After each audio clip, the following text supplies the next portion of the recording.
Hello, everybody. How are you? Happy Tuesday. Did I make any mistake last night? I hope I didn't. If I did, I'm sorry. I apologize. Okay. I don't remember a single thing. Ah. Oh boy.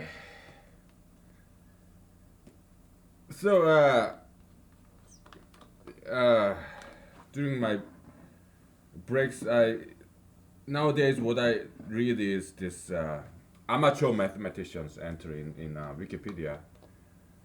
In my spare time. So basically, people like me, okay. I'm more like pseudo mathematicians, okay, because I'm not making perhaps I'm not sure if I'm making any contribution to mathematics at all. It doesn't matter. We're just having fun, so yeah, it's immaterial. As long as we are happy, we're doing something constructive as this, then we're fine. Okay, so but there are this amateur mathematician who actually made contrib- some people made small, some people made some sizable contribution to mathematics. Like Fermat was a lawyer, and Cardano was a doctor. Okay, and yeah, they made sizable contribution to mathematics, and even like people like Bayes in the Bayesian theorem. Who was Bayes? I think he was like a priest or something. Okay, and also there's this American banker whose name is Beal.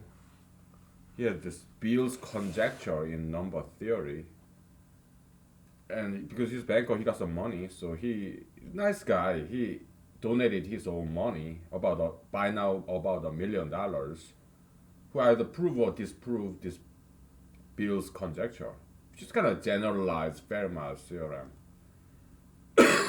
less theorem. Okay, so far nobody has proved it or disproved yet. This Beal's conjecture. Okay, the price $1 million. Okay, so go for it. Okay, but I'm not going to. Why? Because number theory, like prime number theory is cool, but I'm not too interested in number theories. Okay, all right. So, and I don't need $1 million. Okay, it was tempting. Should I try that? And I think to me it will be a waste of time. Okay, there are so many talented mathematicians in the world who's tackling that problem, so they don't need me for it. Okay, so yeah, it would be pointless that I spend time there. Okay, but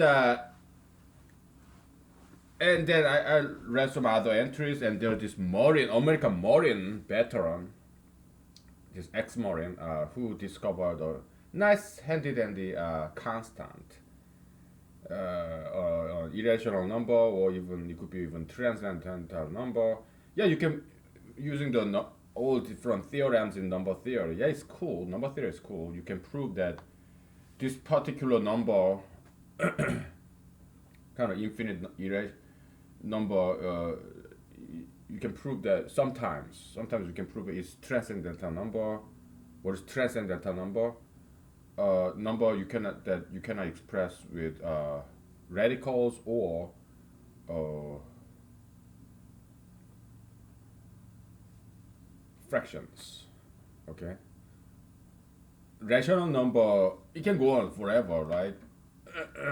Like 1/7, but 1/7, those rational numbers, they have repeating pattern. Okay, um, like 0.3333 or 0.32323232. Yeah, they are all expressible in terms of fraction. Okay, you have this repeating this pattern. It's kind of, we can kind of relate to that with in terms of this permutation. Maybe we'll do that sometime. Permutation is mostly used. I I think there is permutation application in number theory already. I think. I would be surprised if there's none yet. I vaguely remember I may have read a brief mention of that. Yeah, permutation being used in number theory. Okay. Well, let's take a look. Probably it does. Permutations.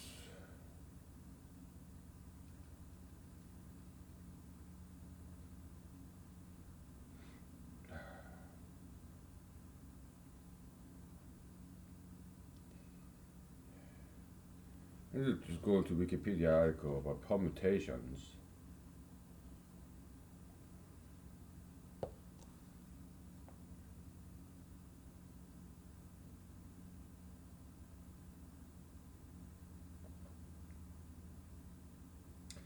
It's an important topic in group theory and combinatorics.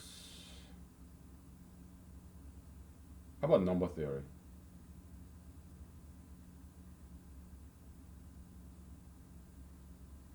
Maybe not much in number theory, right? Oh well, then you should do it. Okay.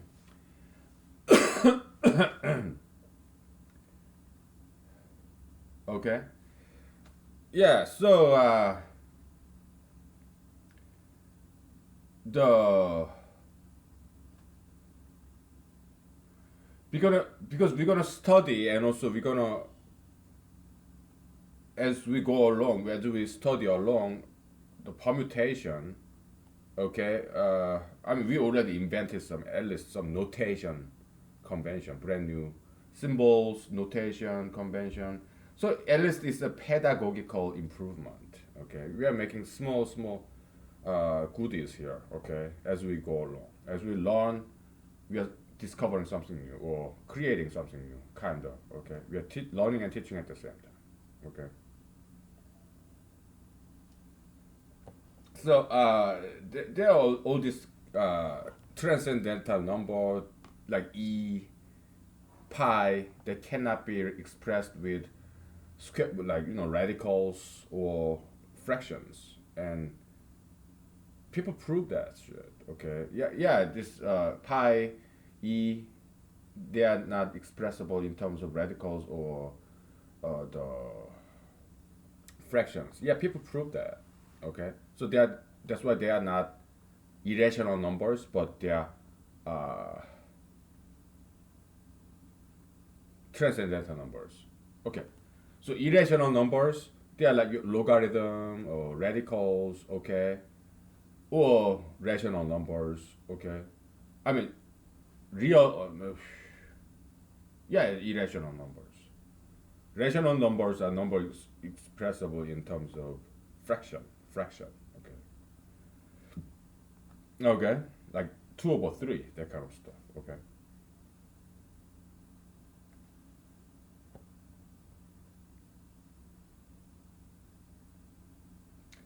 So irrational numbers, yeah, it includes rational numbers. Okay. So you have what? You have natural number, then integer, and then you have rational number, and then you have irrational number, and then you include that with some transcendental numbers, and then those are the real numbers, and next level is uh, complex numbers. Okay, but that's how it has been traditionally taught, but we are not quite satisfied with that kind of categorization. Okay, so okay, um,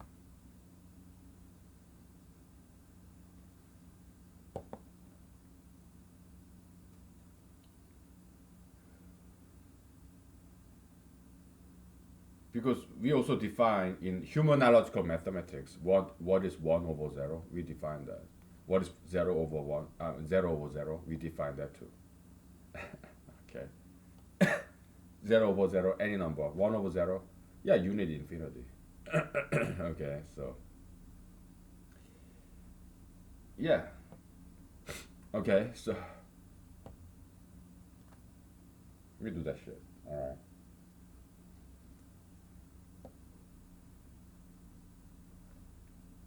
We get back to infinite algebra later. Okay. So why are we doing mathematics? Why am I doing mathematics? Because it's interesting, and my politics is not going anywhere. So I want to have fun, have some fun.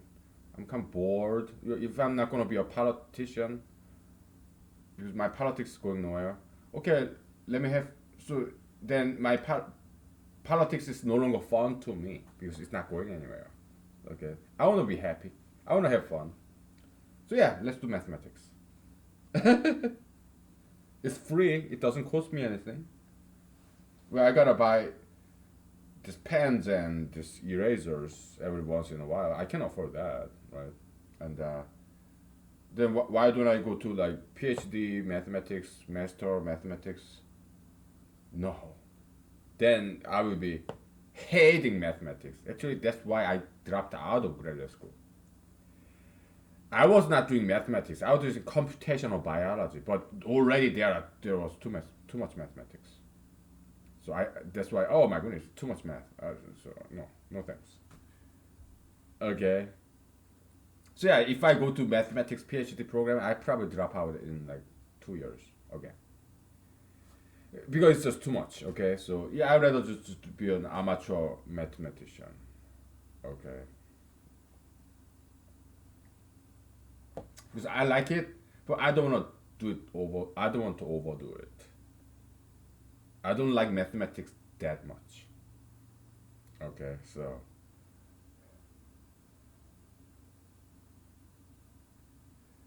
it's like, how about this? Uh, you're a man. You like sex, right? So would you be a what adult film actor? Probably not, right? Because probably you get too much sex, maybe. Too much sex. Ah, just kidding.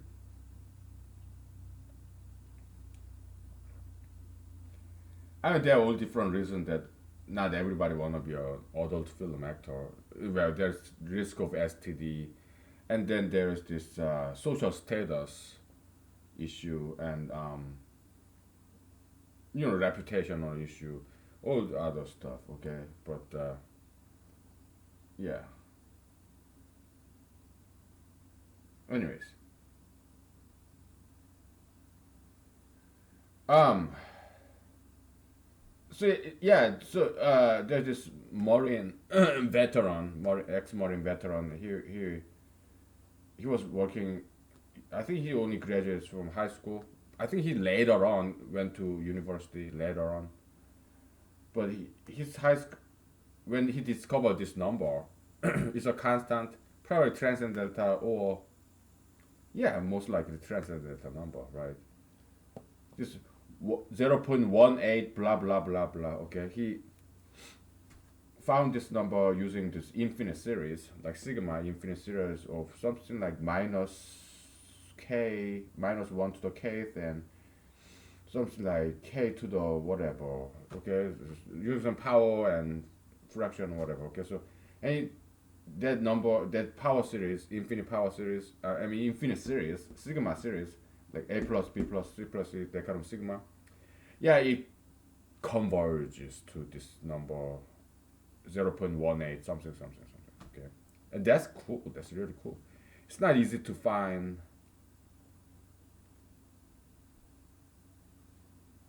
on infinite series that converges like that. Okay, so it's very interesting. Okay, so yeah, some other he showed that to other mathematicians, and he again he's only by then high school graduate. Okay, he went to U.S. Marine, I mean yeah U.S. American Marine, and then he got out, honorably discharged, and then he was doing maybe some construction work as a construction project, whatever. Not exactly sure what he did for a living. Yeah, housing construction or whatever. Maybe he was an electrician or carpenter or whatnot, right? And then his hobby was just like me, studying mathematics on his own, kind of self-educated mathematician, amateur mathematician, and he discovered this number, and then he talked to other mathematicians, the college professors, and they with him published a nice paper, handed the paper. Okay, that's why it's so fascinating stories, like success stories, like, almost like Cinderella stories even. Okay, so okay, and I read some other mathematician, amateur mathematician, not exactly because some of these mathematicians they also go ahead and become college professors in what, like statistics or economics or whatever. Okay, but when there was this guy during his college days, he discovered this nice handy dandy uh,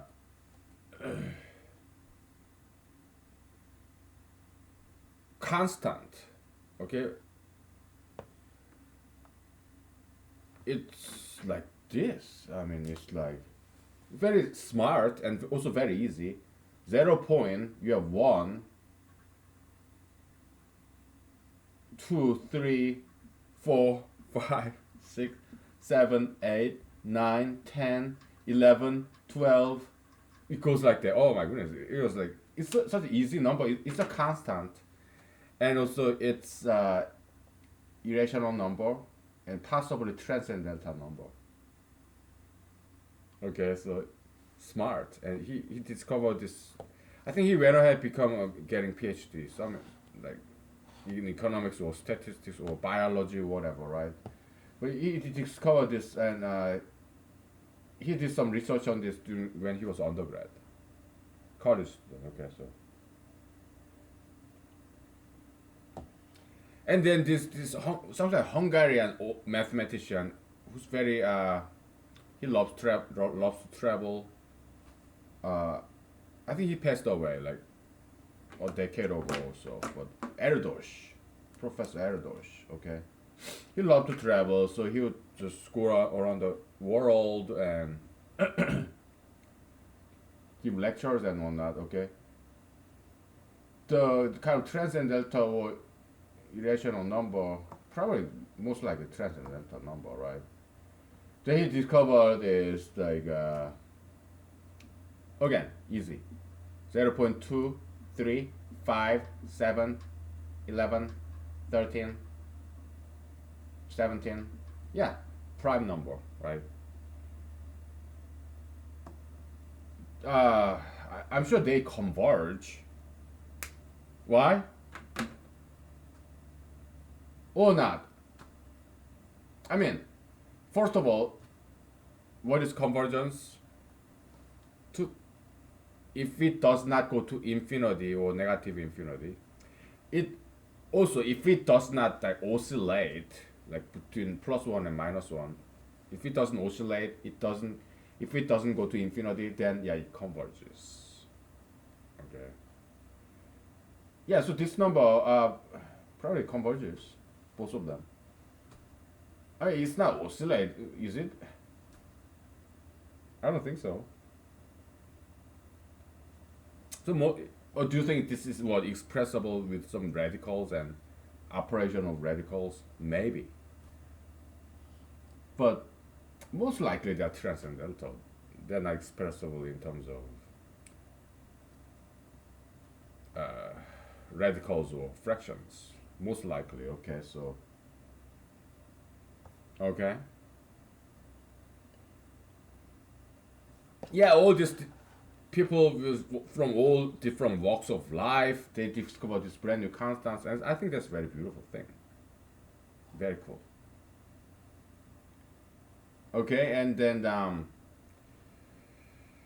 back in the days, yeah, all kinds of amateur mathematicians. They come from all different walks of life. Some of them are shopkeepers. Back in the days, like watch repairers, priests, lawyers, doctors, or librarians, bookkeepers, like accountants. Okay, so I was so fascinated by this diversity. Or some of them are like wife of a famous mathematician like George Boole. his wife was amateur mathematician. So yeah, people from all walks of their life, like they have all kinds of odd jobs, like different diverse jobs.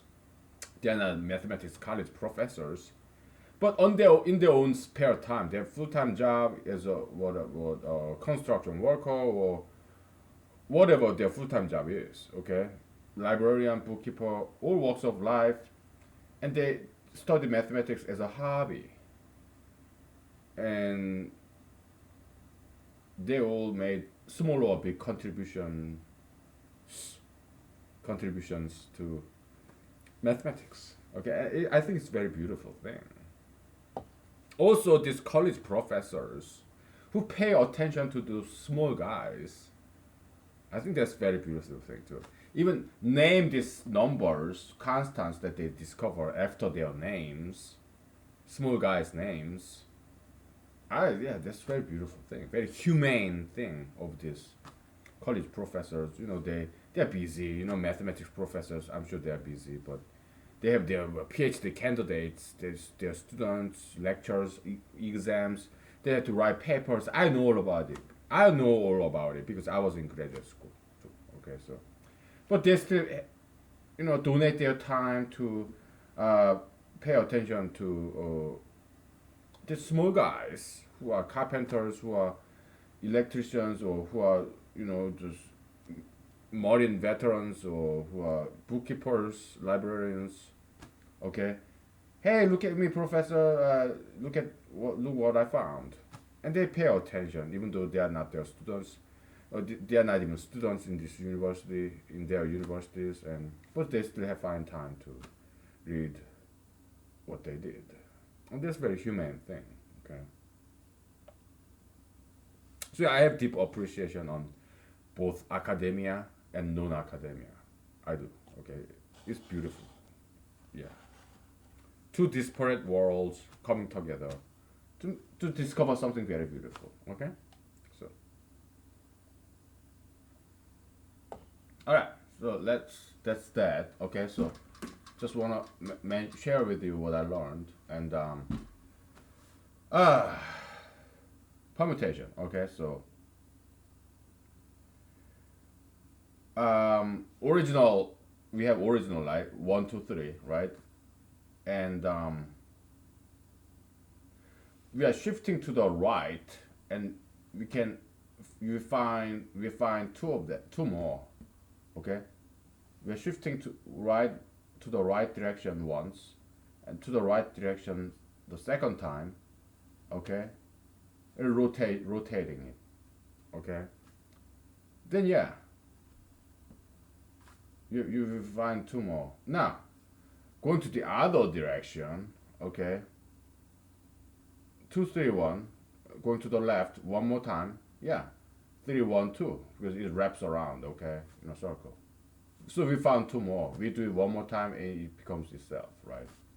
Now, um,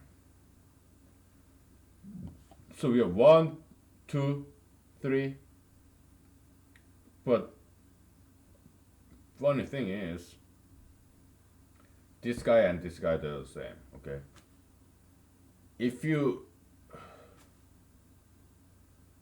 move this 1, 2, 3 guy to the left once, it's the same as rotating this guy to the right direction twice.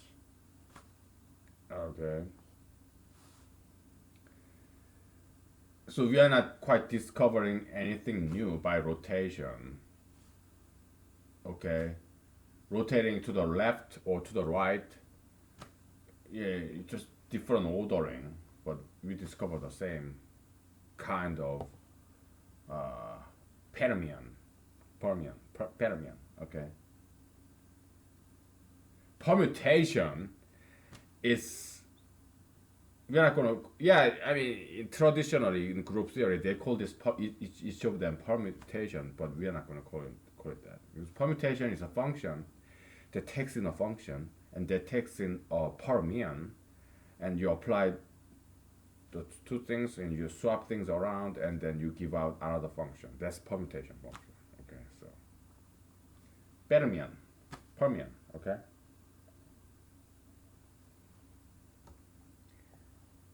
probably this is why I'm not gonna. I'll never make it big name because I'm a rebellious kind of guy.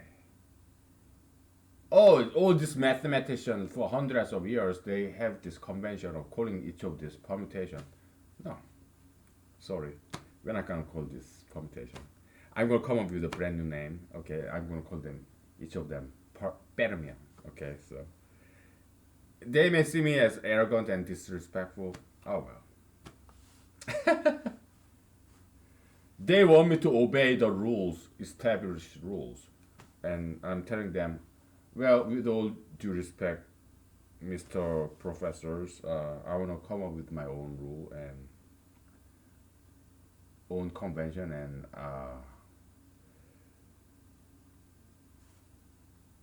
I don't even ask you to follow my convention, okay? But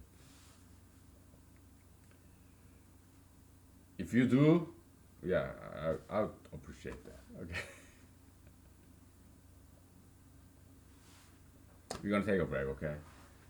We get back to this, alright? So, I will explain. It's a modular concept, okay? Why it's not getting anything new, okay?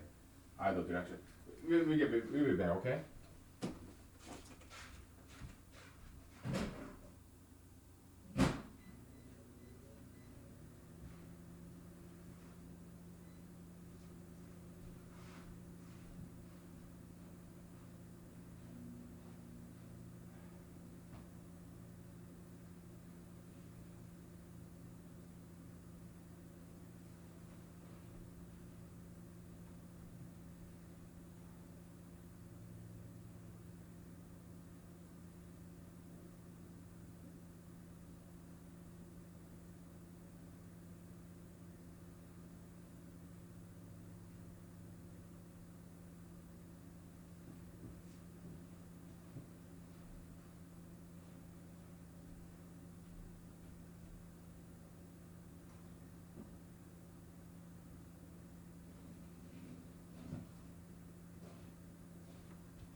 right, we're back.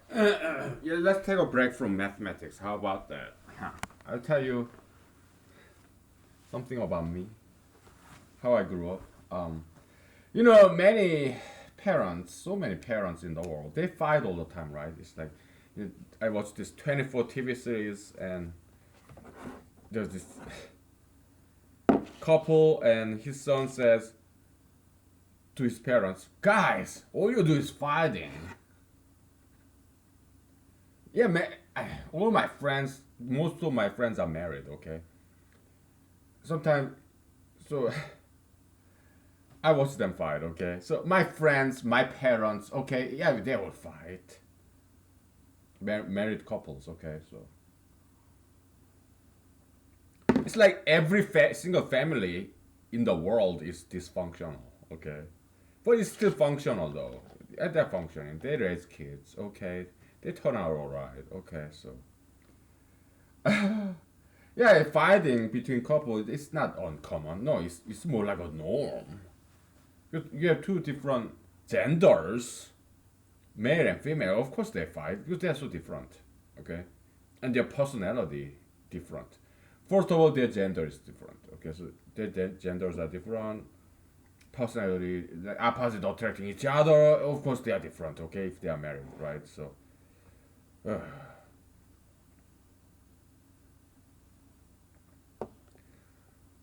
I think I told you already about one thing about my childhood. Yeah, I used to rebel a lot because my parents, this external driver is blinking, so it's annoying. So I'm changing the angle so that I don't get to see that blinking. Okay, so yeah, my parents, both of my parents, mom, dad, they have very strong personality, and they married, never divorced, but they fight all the time. Why? Because they're both fighters, strong individuality, strong personality. Okay, and and also in Chinese, I mean not Chinese, Korean tradition. I'm sure China, Japan, probably they are the same. Okay, but don't quote me on that because I don't know. Okay, but at least in South Korea, Korea in general, yeah, the son, the eldest son or most financially stable son, they live, they support their parents, the son's parents, so they live together. Son's parents and son, his wife, and their children, they all live together. Okay, that's the Korean tradition. So, my grandfather, who was a judge, local, not big judge, but local judge, he passed away before I was born. Okay, so, but my grandmother lived long, because my grandfather, he married my grandmother, who was, what, probably 2 decades junior, about a decade junior. I'm not sure. Okay, probably 2 decades junior.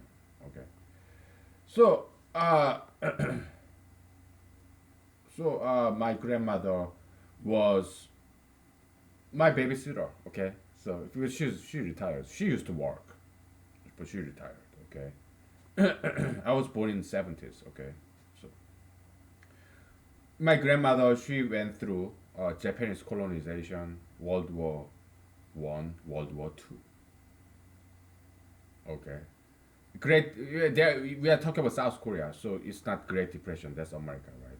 But yeah, World War I, Japanese colonization, uh,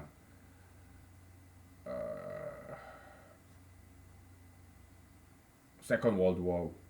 No, not Second World War I, World War II. That's also Europe, right? So yeah, not that. Okay, Japanese colonization and Korean War. Okay, give me 1 second. I gotta take this call. Okay, I'll be back.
Okay. Sorry, I have to take this call. Okay, so okay, so what's that? Yeah, my family, my parents, grandparents, they're fairly typical. Okay, not really. I'm fairly typical kind of guy. There's nothing special about me, really. I'm like money I'm making like average. Okay, $50,000, right? You're $100,000 and more, 6 digits and more, or 7 digits. Yeah, you're upper class, right? Between 100,000 and 50,000, kind of upper middle class. Between 50,000, if you have 50,000, that's your middle class, and between 50,000 and 10, what minimum wage level, what 20,000 by now, 30,000, I don't know. That's lower middle, and below that, yeah, low class in terms of money. Okay, but that does not really say much about you though. Okay, because money, I mean, come on. Are you going to describe a person with numbers? Numbers? We are not machines. No, we are human beings. So, yeah. I'm talking about economic class, socio-economic class, just in terms of salary level. That's all it means. Meaning having low economic class does not mean you are a low person. Okay, so people who are in up, upper class does not mean their character have noble character. Okay, no, just money wise. That's all. Okay, so yeah, my family history, right? It's very fairly typical. Okay, so so yeah, my grandmother, my father's side grandmother. Okay, so she was my babysitter, and then because my father's side grandfather, he passed away before I was born. So I was raised by my grandmother and also my mom, my dad. Okay, because they both worked. Okay, we are talking about 1980s in South Korea. Okay, so yeah, my dad, my mom, they both worked because my dad, he's cool guy. He's kind of very kind of ahead of his time kind of guy. Okay, so he created this small business and gave it to my mom so that my mom become manager of this company. Okay, and it was small business. Okay, it was quite successful. Okay, yeah, they didn't make a fortune, but yeah, it was running very well. Okay, it was a Korean pottery business. Like they made cups, bowls, and it was Korean porcelain kind of. Okay, so my mom managed that business. Okay, so they would be very busy, and my grandmother, retired. Right, she used to work very hard. My grandmother, she passed away. By the way, okay, like a decade ago. But yeah, so I was very close to my grandmother, father's side, and I'm also very close to my mother's side grandmother too. But my father's side grandmother, I actually lived with her in the under the same roof. Okay? She was my babysitter, and but because she retired, but before that, she would, yeah, raised 8 kids, big family, okay, and then she would farm this all these domestic animals like pigs, cows, chickens, and also she did a lot of work. Okay, so she brought in some money. Okay, because my grandfather was a judge, but very local, small judge, so he didn't make much money. And you have 8 children. They had 8 children, so yeah, my grandmother also worked and brought some money to feed these 8 children. Okay, so she lived through Japanese colonization period. It's about the time of this First World War One, and then she lived through this 1950 Korean War. Okay, so my granddad, grandma, they would move further south to run away from this, North Korean soldiers, Chinese soldiers. Okay, she been through that. Okay, she was 80 years older than me, so she was born in. No, she was 60 years older than me. So I was born in the 1970s, so she was born in 1910s. Okay, so yeah, she been through a lot. Okay, like people in their 90s in America, they've been through a lot too. They've been to Great Depression, World War One, some of them World War Two. Okay, so they've been through a lot. Probably not World War One, but World War Two, right?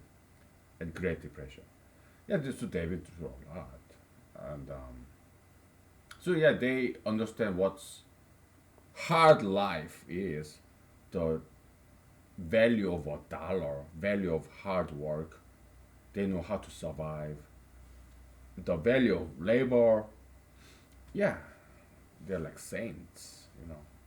So my grandmother was that kind of person. Okay, I admired my grandmother. Okay, I admire both of my grandmothers. Okay, but I spent as a child, as I spent most of my time with my paternal grandmother because she lived with me under under the same roof. So, and she's a fighter. She's a fighter. She would fight my father. She would fight my mother, and my father and my mother they would fight each other. So it's very combative, warlike environment. We had some truce, some good time, peaceful time. Okay, but many times they would fight each other. So I kind of became a fighter myself. So when I was a teenager, I would fight my mother, I would fight my father, and I would fight my grandmother. Why? Because they are warriors themselves, and I wanted to be better than they are. They were.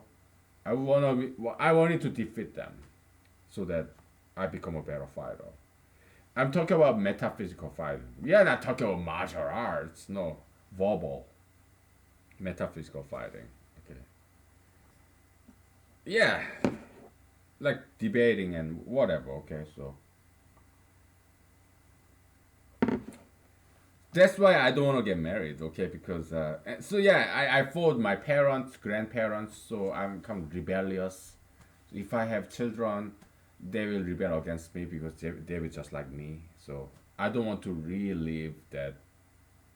I would say nightmare because we had good times and bad times as I grew up, but I just don't want to go through it. Okay, so that's why I don't want to have kids and I don't want to get married. Okay, because if I marry or you just live with somebody, probably I will fight with that lady, my wife, my living girlfriend. Probably I end up fighting that because I'm very combative.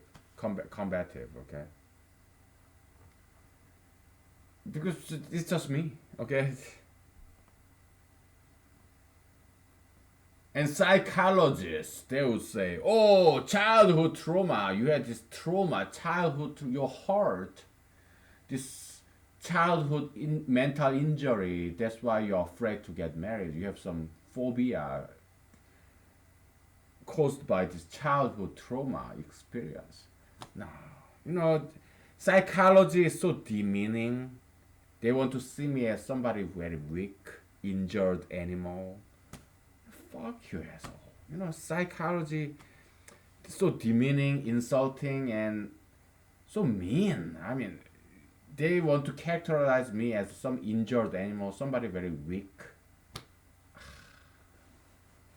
Okay. Oh, fuck you, assholes. Okay. No, I'm a strong person. Okay. I grew up as a warrior. You know, that's how I would characterize myself. Okay.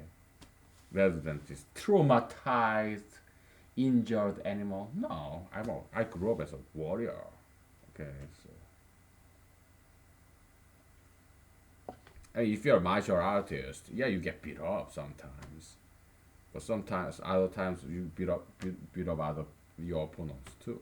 Okay, so it's just half and half. Okay, that's in any martial artist, boxer, or whatever, wrestler.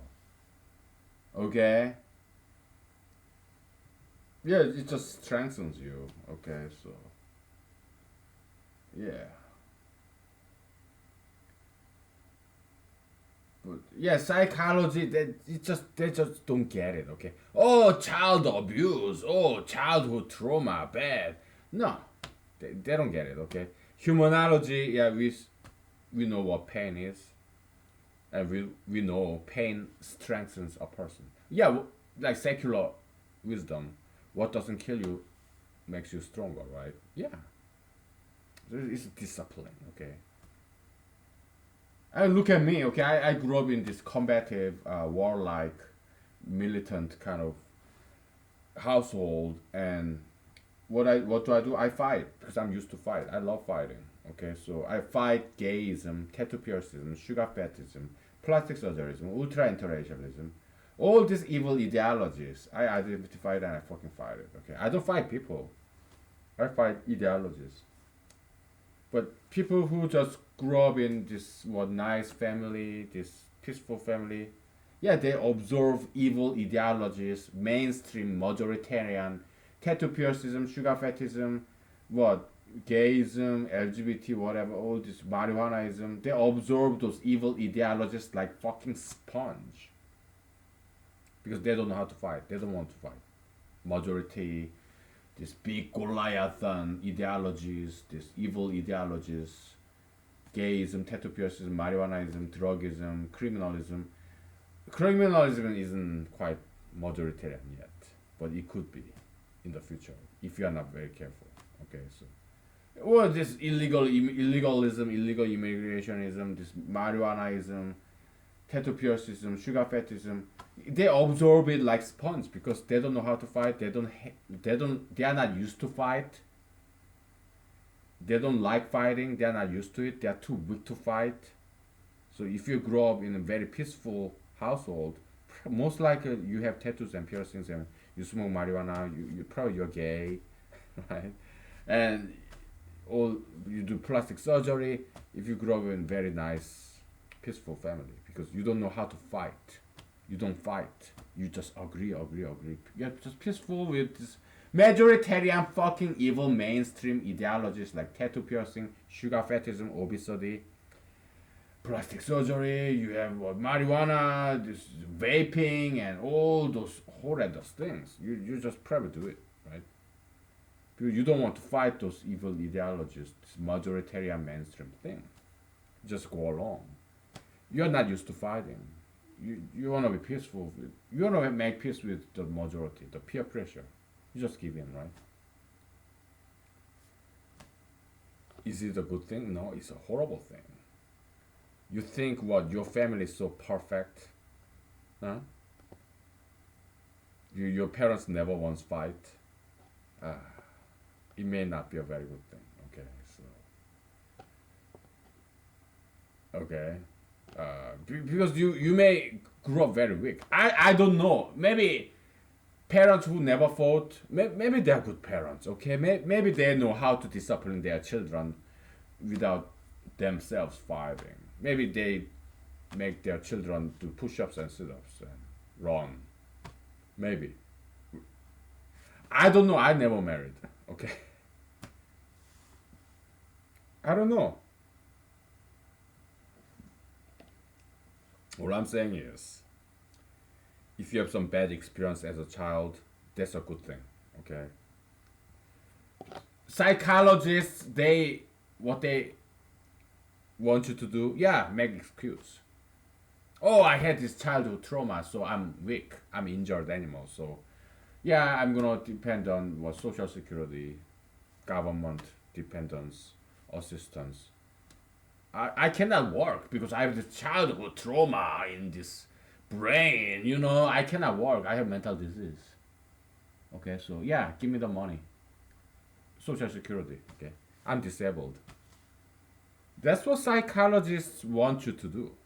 Make excuses and stop working and depend on other people's backs. That's psychology, okay? We humanologists, we are not that. Okay, we want to work. Okay, stop making excuses. You have some bad childhood experience. Well, who doesn't? Because child's life is just like adult's life.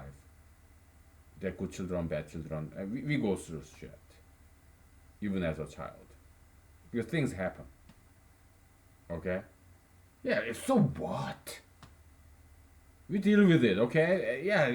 What doesn't kill you make you stronger. Okay, what psychiatrists want you to be is like, what doesn't kill you? Some bad experience, it drives you crazy. So now you're cuckoo. Okay, so yeah, get social security, disability benefit, and get some money from the government, Medicare, Medicaid, so that and keep coming. Yeah, keep seeing me, psychologist, psychiatrist. Yeah, you're crazy. We want you to be crazy so that I make more money. Okay, so from Medicare, Medicaid, yeah, government money. Woo! Insurance money. Woo! Come in. You you're a pawn. Because I'm a doctor. Yeah, MD, medical fucking doctor, psychiatrist, or I'm a PhD, psychologist. Okay, I'm a psychotherapist. But I need you to be sick so that this medical insurance, Medicare, Medicaid, this US government or state government can bring money to me through you. So I need you to be sick and crazy. Anxiety, depression. Okay, this said that's fucking psychologism. It's an evil spirit, okay? That's a disease. Okay? Nobody tell you this, do they? Nobody tells you this. That's how it's. That's why America is having more and more mental illness. They used to call it depression in the 1990s and 1980s, right? But it kind of gets old, so they changed the name. Anxiety. Okay, nowadays it's anxiety, it's catchword, right? Yeah, it's like devil. Devil have many names, right? They used to call it what sodomy, and now it's what they used to be homosexuality, and then what sexual orientation, and now they call it homoeroticism. Homoeroticism, okay? It's the devil. Devil have many names. Satan, devil, evil, 666, Antichrist, Lucifer. Devil changes name, but the content never changes. Why? The same bullshit, right? So why does a evil ideology, the devil, Satan, have to change its names again and again? Because it has no substance. Okay, so it appeals to this novelty of a brand new name, neologism. Okay, maybe I'm the devil because I resort to neologism too. But I'm going to disprove that real quick. Okay, I have no name. Devil has many names. Me, I have no name. I never once told you what my name is. Do I have a name? Yes, I do. I don't want to tell you what my name is. I'm nameless. Just like this Chinese movie, The Hero. Yeah, the nameless soldier or whatever. Nameless. I don't want to give you my name. And I'm nameless. I'm fameless. Nobody knows me, who I am. I mean, except my families and friends. And for some of you. Thank you. Thank you for watching this, okay? But I'm not well known. I'm not a celebrity. Okay? So I'm nameless, anonymous, okay? Because I'm not famous. So devil has many names. I have no name whatsoever. Nobody knows my name. People, they don't know my name. They don't even know. They never see me. Nobody's watching this. Not, well, maybe a handful of people in the world. Thank you. Okay. But most people, yeah, they don't watch this. They don't know me. I'm nameless. They don't even know my existence. Okay. So that's why I'm not devil. Okay. So everybody knows who devil is. And devil has many names. Nobody knows who I am. and I have no name. Okay, so that's why I'm not devil. Okay, so I'm a humble guy. We'll take a break and maybe we'll get back to mathematics. Huh? Okay. Oh boy.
Okay, I guess we took enough break. Okay, so yeah, so psychologism, mental health, it just doesn't work. Okay, psychologism.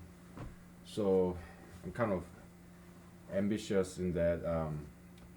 I hope one day I give you like 10 years. Okay, humanologism would replace psychologism all around the world.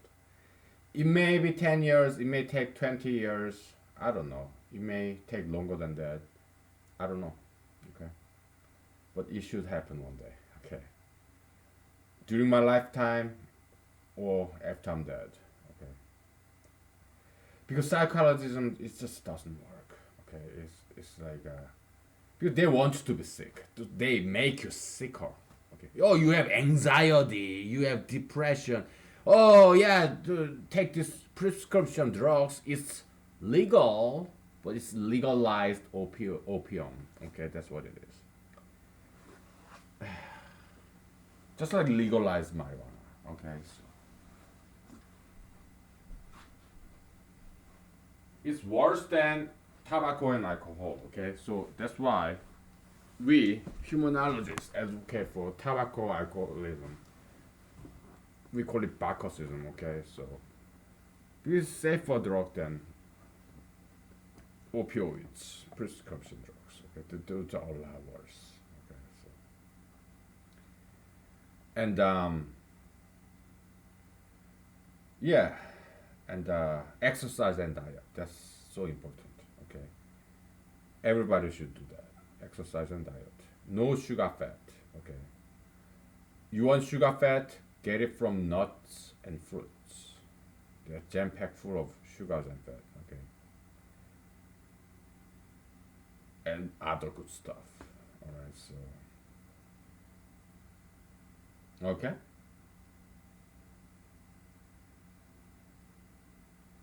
So yeah, let's get back to this. Okay, we gotta get this done. It's kind of getting too hot.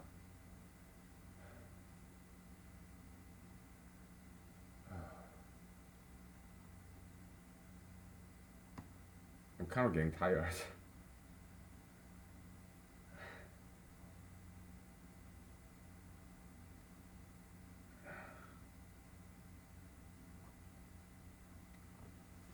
I'm sorry. I gotta take another break, okay? Because I forgot to ventilate the room and turn off the heater, okay? So I need oxygen.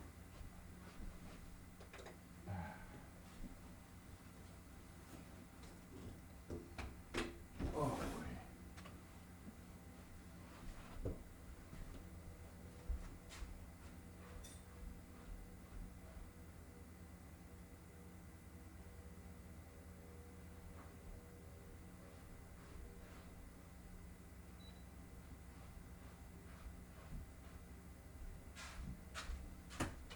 oh well.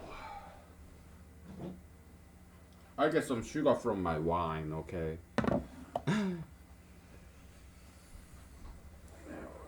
I just keep the window open because nobody's listening. I mean, my neighbors, they're kind of far away. I live in Alaska, so. Okay, so this morning I listened to this Christian channel because many times these preachers, pastors, yeah, they hits and misses. Okay, sometimes they're right, sometimes they're wrong. Just like good cops, bad cops, even one single cop, he has some good time and bad time, right? So some pastors they're good and bad. Okay, so they're human beings too. So, but many times I learn something new from them. Okay, those people, pastors, preachers. So yeah, I do listen to Christian channels, and there's some good gospels and bad gospels. Okay, some satanic gospels. This lesbian is this dykey girl. It's like voice of Satan, man. Oh my goodness, so ugly. Okay, you call yourself a fucking Christian and you sing like a fucking dyke. What the fuck is that about? You radio, you broadcast in the fucking radio, in a Christian fucking channel.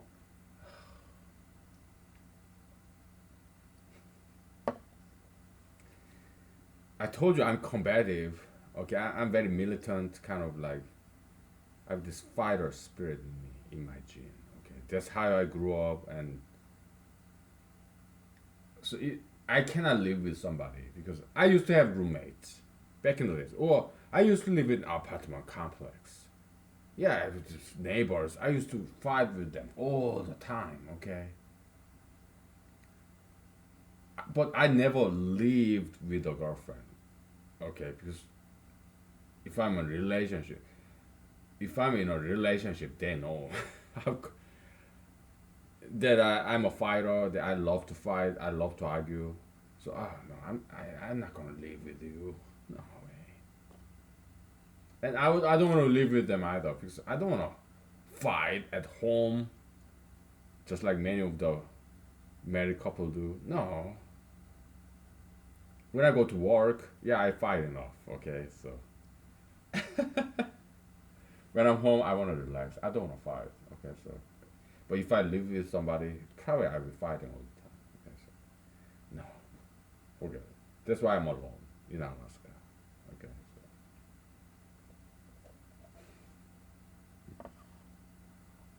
so okay.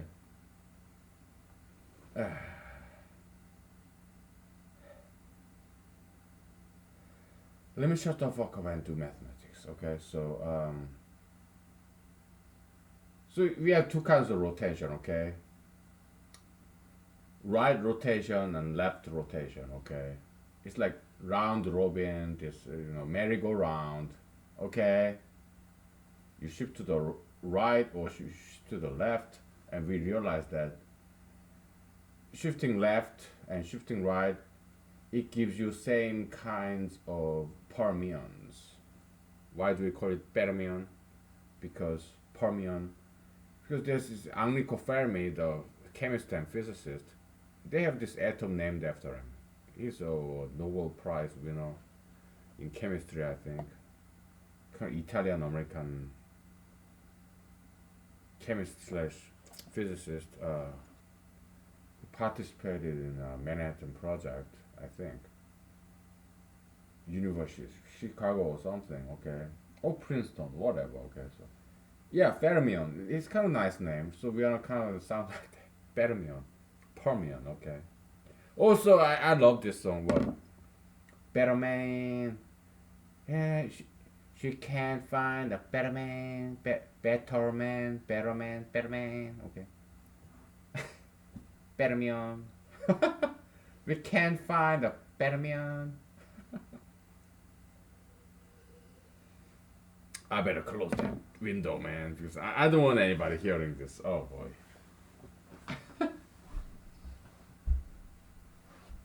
How embarrassing.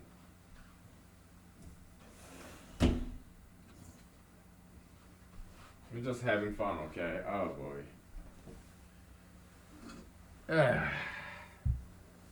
So yeah, this individual, this different sequence of numbers, ordered set, we call it fermion, okay? Permutan is the set of all possible sequences, fermions, ordered sets, okay? Permutation is a function, okay? You apply one fermion to a function with three variables in this example, then yeah, that's the permutation function, okay? Just like in the Old Testament book of Genesis, chapter 1, Bible. Yeah, God separated water and the void, okay? Firmament and earth. We have to separate different concepts. And then God let Adam name all his critters, creations. So yeah, Adam named them separate, gave them separate names to identify different things. We have to separate different concepts. We cannot just call it, oh, it's all permutation. No. Permutation, permutan, fermion. Okay? We have to separate them. You know, we are more creative kind, but actually we are being more mathematically rigorous, in a sense, than all those mathematicians, professional mathematicians. I'm an amateur mathematician, okay, but I'm being more rigorous than mathematically rigorous than they have been. Okay, so because all these professional mathematicians, PhDs, mathematical professors, they're just so busy. Oh, it's a brand new group theory. Oh, algebraic field theory. Oh, they are discovering new things, So it's just too busy. So they didn't pay enough attention to the details. They didn't have time to be mathematically rigorous. So But my impression is that permutation is there's more to it. It's relatively unexplored area in mathematics. Okay, so okay, I better live very long, man, because I like to do more on this. Okay, there are many things that I would like to achieve academically, scholastically. I'm a secular scholar. Okay, amateur academician. Okay, try to rhyme. Metaphysical mathematician. Trying to rhyme. Okay, so why is it the case that when we rotate these things, so okay, 3 factorial is 6, where first one is just the original. Are you a paper pusher? Original document with handwritten thing, pen and paper, right? Pencil and paper. Original. Oh, all the others. Oh, there's just carbon copies. This fax machine, this Xerox or Canon or Sharp or Hewlett Packard, what have you. Oh, copies. You are low guys. Original. Oh, that's the high and mighty. Original. We want the original. Oh. High class, low class, right? Oh, carbon copies. There's so many of you. You scan it and print it.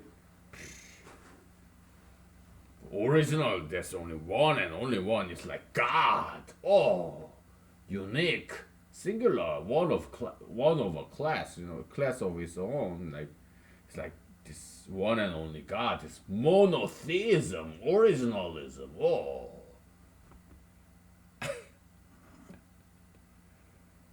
pepper pusher joke. Pepper pusher joke. Okay. Worship of originals. Okay, so. We put it on a shrine. We put it in this frame and you hang it on the wall, man. Originals, handwritten. Yeah, we put it in the museum, Library collection.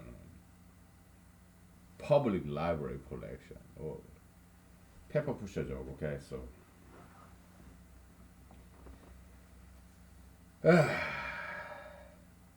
Oh.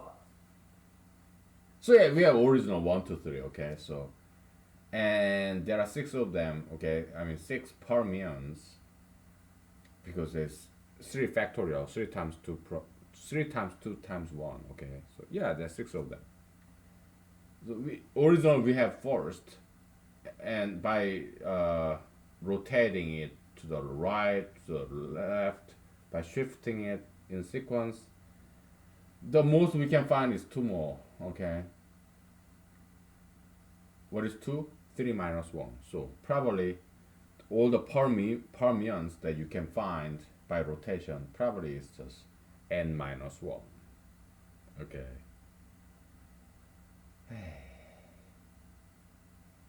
So what's permutan? It's a set of all fermions. So permutan is a function that gives out a set of fermions. How many of them? N factorial. So it's a set function, but that's permutan. Okay. Okay, so set function is because its output is a set. That's why it's set function. Like yx is equal to y, right? Yeah, function is equal to output. So set function is a function that gives out the output, whose output is a set. That's what set function is. Vector function is a function whose output is a vector. Okay, y is equal to yx. We don't care about x. X disappears. We only care about output.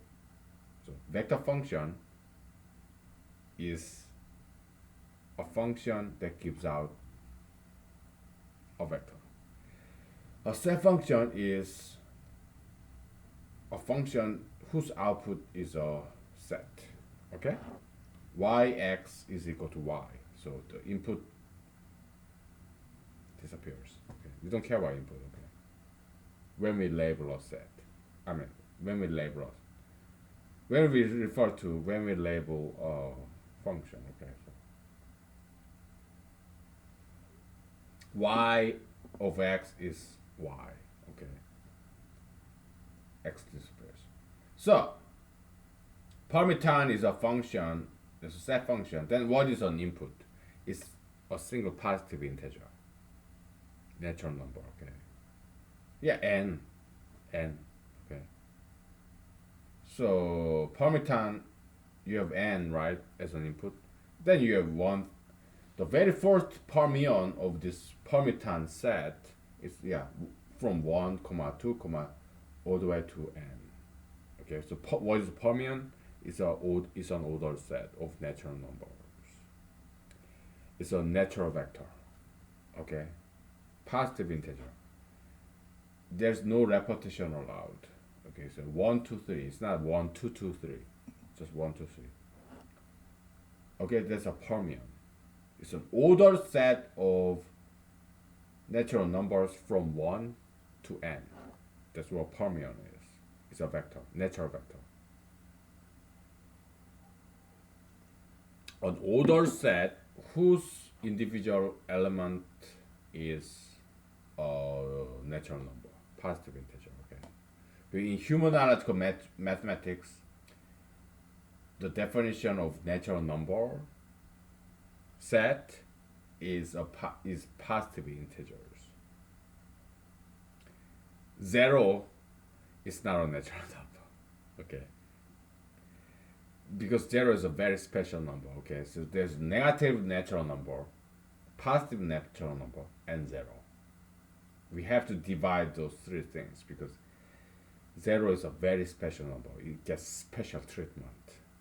Okay. We crown the 0. Okay. So yeah, it's not a natural number. It's uncanny, kind of scary number. Okay.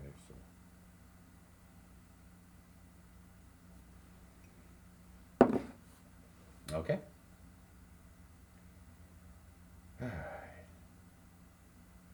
Is it time to take a break yet? Almost. Just a couple of more things, okay, before we go on a break and switch out the drinks.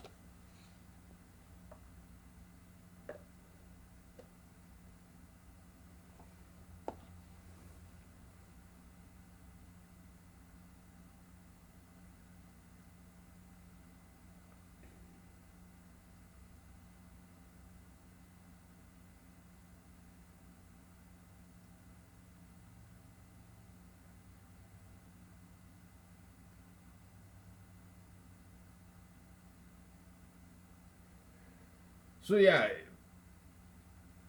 my personal impression is that this permutation concept is a relatively unexplored area in mathematics. Okay, it's kind of confined and trapped, imprisoned in this group theory context, abstract algebraic group theoretical context.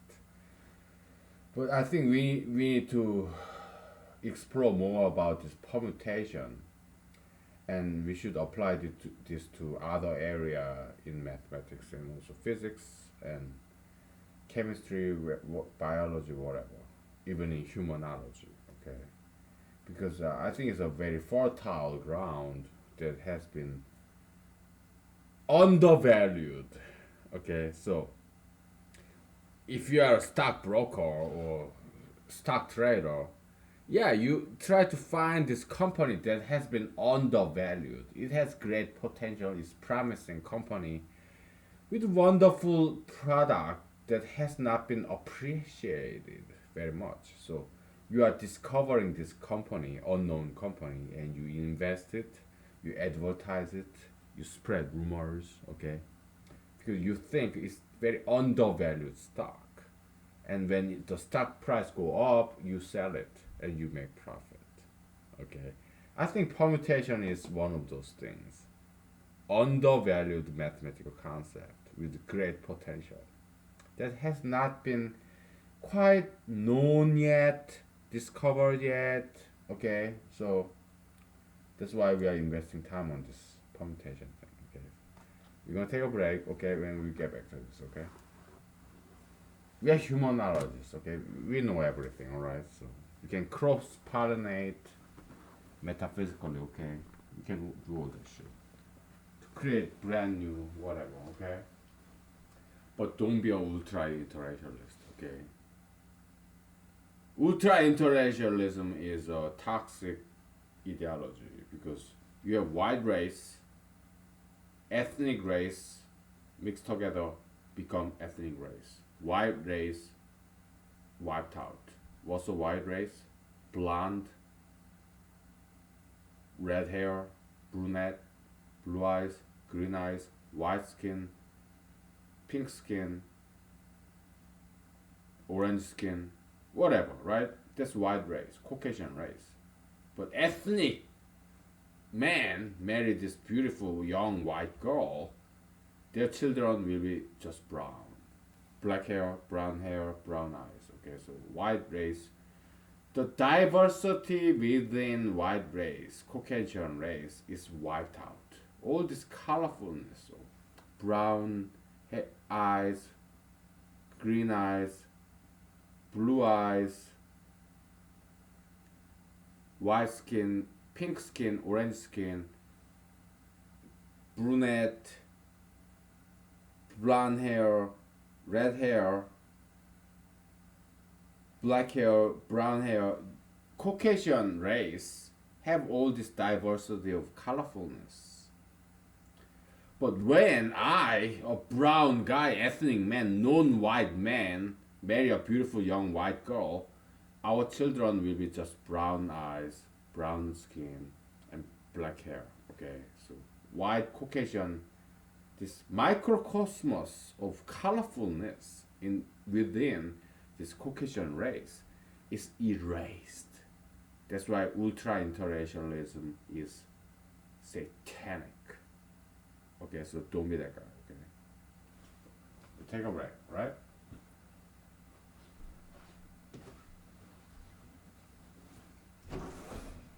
Okay.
Okay, where are we? So let's take a break from this permutation theory. Okay, it's interesting. We got it. Okay, so the general operator theory is this. Okay, so it's just extension of operator concept. Addition. Okay, you you a plus a plus a. You do it n times. It becomes, we shorten that, abbreviate that as n times a. So now you have brand new operator that we call multiplication. Okay. Now you do multiply a n times, a times a times a, then you have a to the n, a power n. Okay. So now that's the next level operator. Okay. Okay. How about a to the a to the a power a power a? That's a. We call it a top n. If you a to the a to the a n times. Okay. And each time you introduce this next higher level operator, you are creating brand new number system by reversing that operator. Okay, so that's the concept of general operator. Okay, so I will have to switch out these drinks because it's kind of getting old. I want some berries. Oh, or maybe some flowers like petals from last year. Really shitty ones, beat up ones like dandelions, stepped on dandelions. This common weed in your garden, like very neglected ones like clover, flower from last year. You know, I'm so liberal. I'm so sympathetic. You know, oh boy. I'm half liberal, half conservative. Okay, I got no money.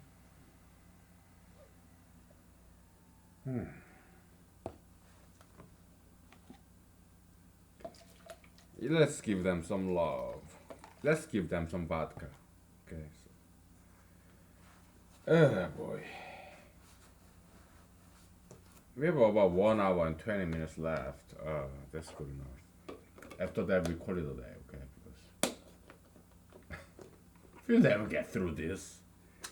You know, maybe if I never make any contribution to mathematics, because I have this polymath like interest. I'm interested in everything, so I talk about everything. So kind of broad range of interest. So I never get into deep detail of one single subject. Well, I better live very long. Okay, that's why I diet and exercise. Okay, so it is what it is. All right, so boy.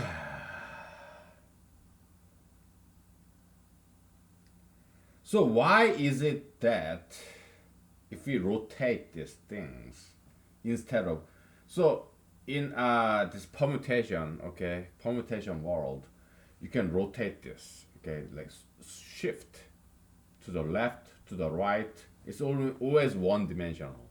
Yeah, you later on you can generalize into two-dimensional permutation. Okay, I'm sure you can. You have a matrix, right? I'll show you. You have matrix A, B, C, D, E, F. Okay? H, I, J. You rotate it once. Right rotation, okay? Rotate once. Right rotation once. Yeah. J, A, B, C, D, E, F, H, I, okay? Yeah, you can do n-dimensional rotation that way. To the right or to the left. Okay, how about left once? I'm inspiring you. Okay? I'll zoom it in for you. Okay, so then you have what? B, C, D, E, F, H, I J A. Okay. Yeah, it's a matrix rotation. Okay. I have never seen any mathematics textbooks or websites who talked about this two-dimensional rotation. Okay, so we are making something new. Okay, we're contributing, and I was copying these files to this external hard drive. I think it's done. Okay, I think that's what this blinking means. Slow blinking. Yeah. Okay. Matrix rotation. Okay. Right ones, left ones. Okay, that's matrix rotation. I have never seen any textbook who talked about this, and that's why my impression is that permutation is very relatively unexplored area in mathematics. Okay, there's still a lot that you can discover, brand new, right? That would be my guess. Okay, educated guess or uneducated guess. Maybe somewhere out there, but probably it's a very obscure thing. Okay, because I'm fairly relatively conversant in mathematics in many branches. Okay, little by little. Okay, little by little. All right. Okay.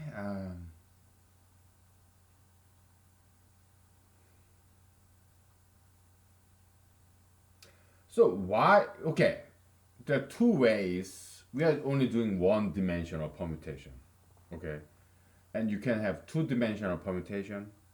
It's just two-dimensional ordered set matrix. One-dimensional ordered set is a vector. Two-dimensional ordered set matrix. N-dimensional ordered set, like third and more, yeah, tensor. Okay. And then so we are just dealing with one-dimensional order set vector. Okay, so permutation in vector space, you know, it's not just vector; it's natural vector. All the member of this vector order set is a natural number. Okay, positive integers. Okay, so but you can expand this to two dimension, three dimension, n dimension. Okay, all right.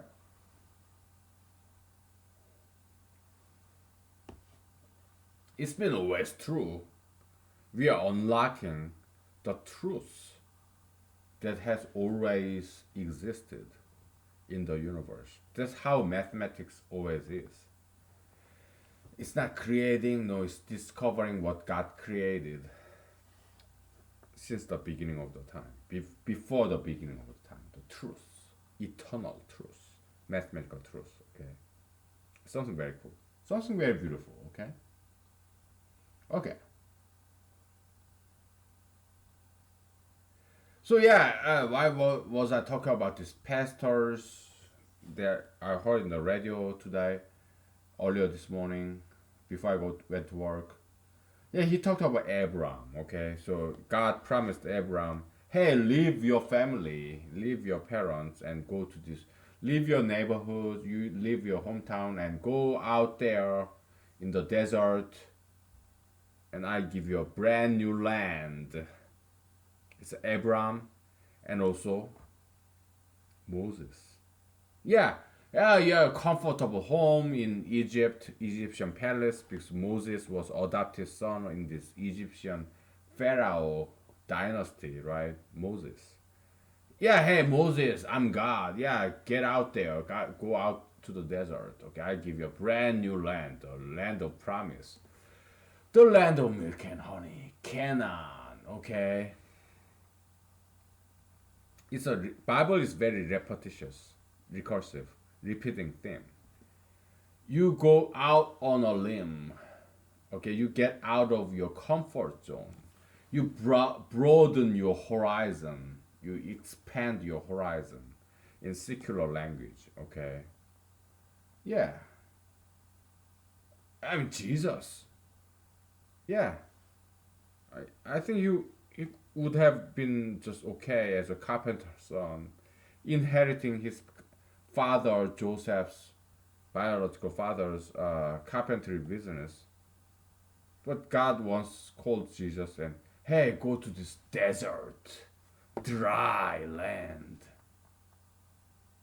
Okay?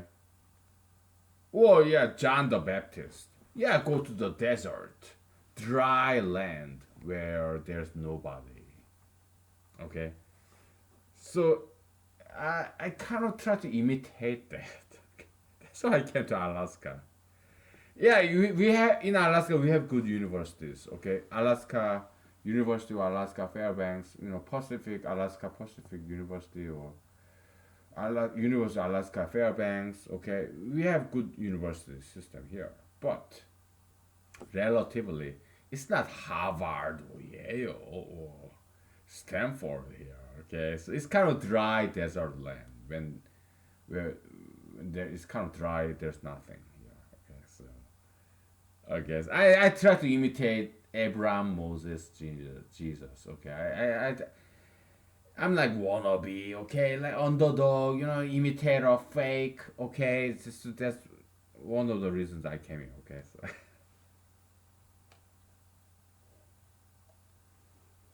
is it working? I don't know, and I don't care.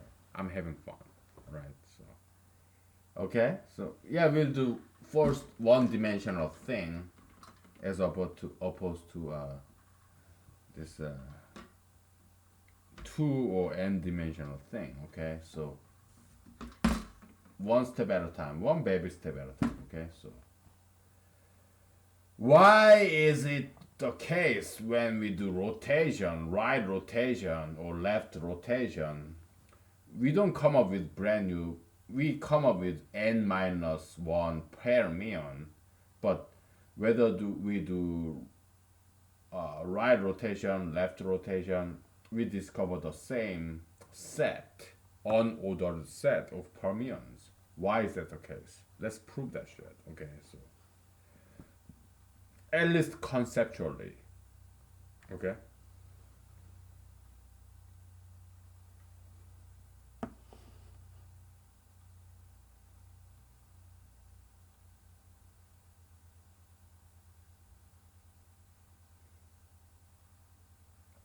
It's this. Okay. We're gonna talk about circle. Okay, you have what? One clockwise. Okay, one, two, three, right? Clockwise. One, two, and three. Okay?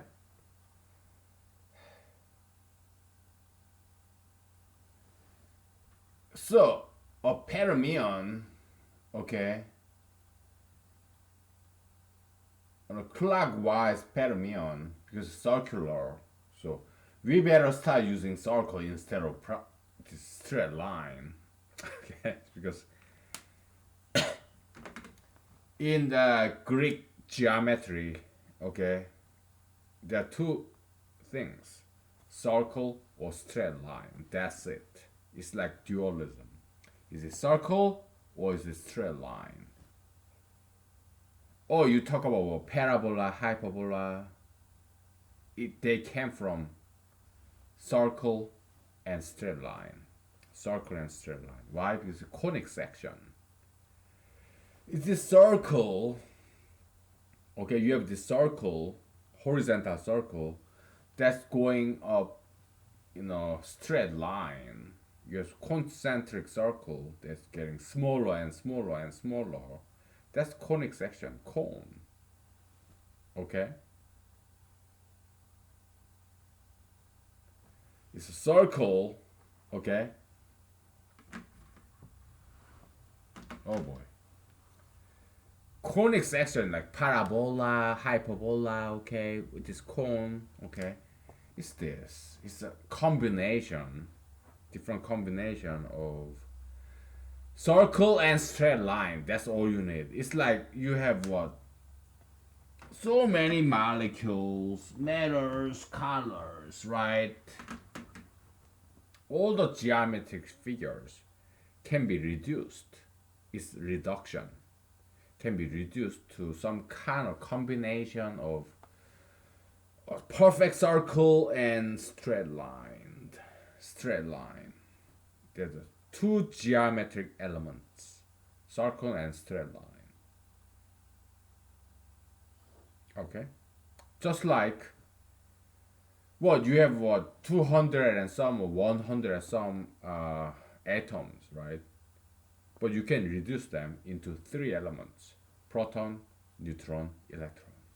Okay, some combination of these three things, proton, neutron, electron, they make this 200 or 100 some atoms. So let's say you have 200 atoms, okay? Every single millions and billions, gazillions of molecules can be expressed as this 200 atoms. Okay?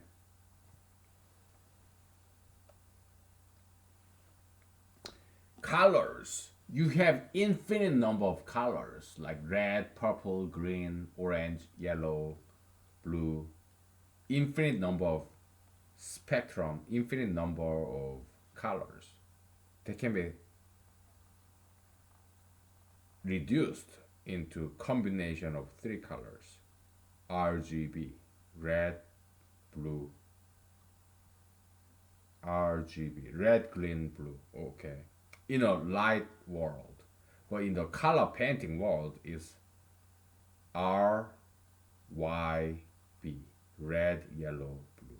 Okay, so you can express any number in terms of percentage of those three color, prime elemental colors. Okay, so okay. How about the world of natural numbers? You need only two things: one and plus. Okay, that's the only things that you need. Your one and plus. Okay, that's the expansion concept. What is an expansion? It's a set function that give out another set based on one set and one operator, or two or three operators. Okay, so a set of numbers and a set of operators, that's the expansion function. It give out based on these two inputs, set of numbers and set of operators. Output another set. It's a set function, expansion. Okay, so natural number like 1 2 3 4 5, it's the output of a set function that takes in a singleton set of 1 and another singleton set of plus. Okay, and there's third input. Okay, that's infinite. Okay, how many times do we apply this same function?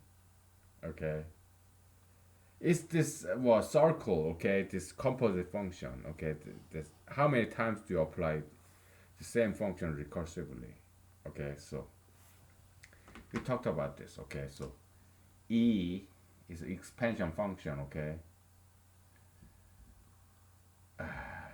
1, set of 1, and set singleton of plus. Okay, what is that? Is equal to set of, you apply this once. Okay, yeah, 1 comma 2. Okay, because it's defined as union of the pre-existing input set unioned with applying this operator in a Cartesian fashion, thorough Cartesian. A plus b times x plus y is ax plus ay plus bx plus. Okay, so we talked about this before. Okay, if we do this once, okay, then it's 1 comma 2. Okay, but if we do this infinite times, it's 1 comma 2 comma blah blah blah, and it becomes a natural number set, infinite set. Okay, so I'm doing this very fast because we have done this before, okay? Because I don't want to repeat myself, okay? I confused, go back couple of episodes. It's there, right? Guys, rather than me repeating myself, why don't you fucking study harder? Okay, so, okay? Just get back a couple of episodes and keep watching, okay? Watch it again, again, again, and you get it, okay? It's already there. I already recorded this shit before, okay? So, and we're gonna take a break, okay? I have limited energy and limited time. I gotta go back to work tomorrow, okay? I'm a full-time job paper pusher, okay? So, I have limited time, limited energy, okay? I didn't eat dinner yet, okay? So, we have 1 more hour. We go back to this permutation, okay? So you should not ask me to repeat myself, okay? Because I have limited time and energy, and okay, so I'm a human being. I'm not God. I'm not Jesus. Okay, I don't have infinite energy, right? So I'm just like you. Okay, so I have this physical limit. Okay, so I'm gonna take a break. We're gonna take a break. Okay, we get back to this. Okay, all right. For 1 more hour today. Okay, so then I'll eat, rest, sleep, and we'll do this tomorrow. Okay, but we have 1 more hour today, so all right.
Okay, we're back. Um, uh, Let me turn back on the heater and reheat the food in my microwave and this warm meal.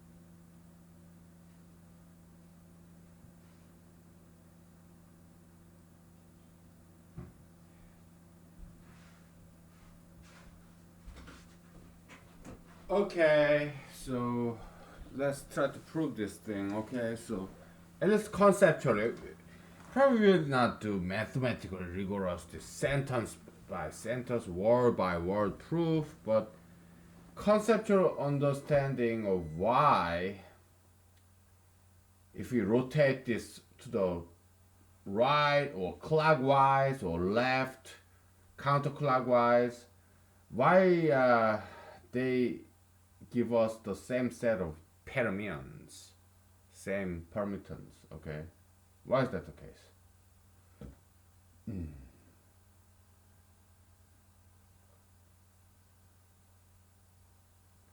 So basically, we have 1, 2, and 3, right? We can rotate 1, 2, and 3, but we, that's not the only way we can rotate things, okay? Have you ever seen this, this child's toy, this chart, where you have this one piece of paper and on top of that there's another piece of paper and the top paper rotates and the bottom paper does not rotate? We can use that concept, okay? It's a child's toy or some kind of charts, even some other adults use in some context.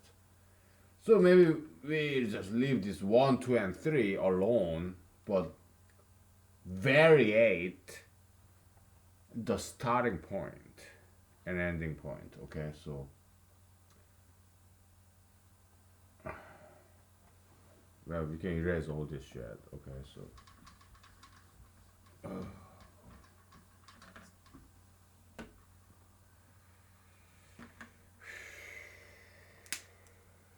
how much time do you have? 45 minutes left.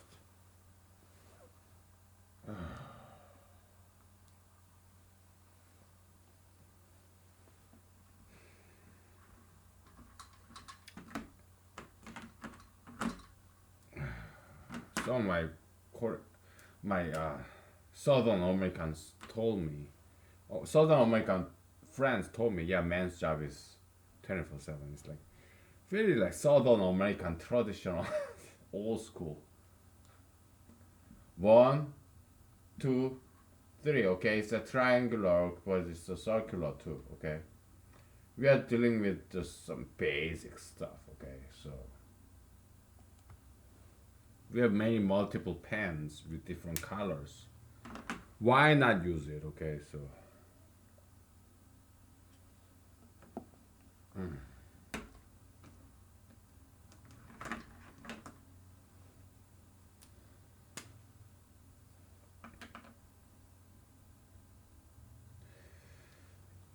if we set this 1 as starting point, all right,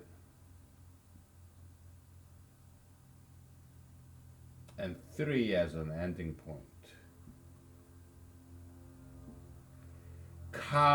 clockwise fashion, all right, we get 1, 2, 3, all right. But if we set this 2 as starting point and 1 as an ending point, and then we have the second fermion 2, 3, 1, okay.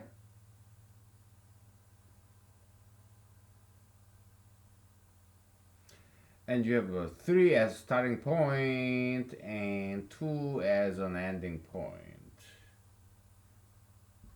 Okay, then we have fermion 3 1 2. Okay, now we'll have to do it counterclockwise, and we'll have to prove that y clockwise shifting gives us the same set of fermions, permittance, as counterclockwise. We want to conceptually understand why that is the case. Okay, so before that, I told you in geometry there are two fundamental elementary objects: straight line and circle. Okay, all right. So it's just different combinations of straight line and circle. Okay, that makes all other geometry objects like parabola, conic section, hyperbola. Okay, it's this. Okay, so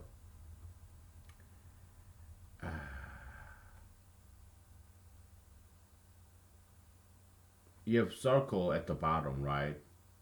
And you have some straight line like this. Okay, and you have another straight line like this that go through the center of the circle.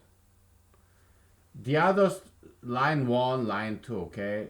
The other line where same intersection here, the other line touches this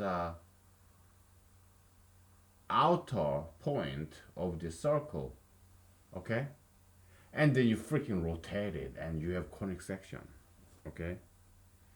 And line, so this is what? One circle, two straight lines, okay? And flat plane is nothing but line on top of line on top of line on top of line. It's a line plus line plus line into infinity. Okay, so a plane P can be thought as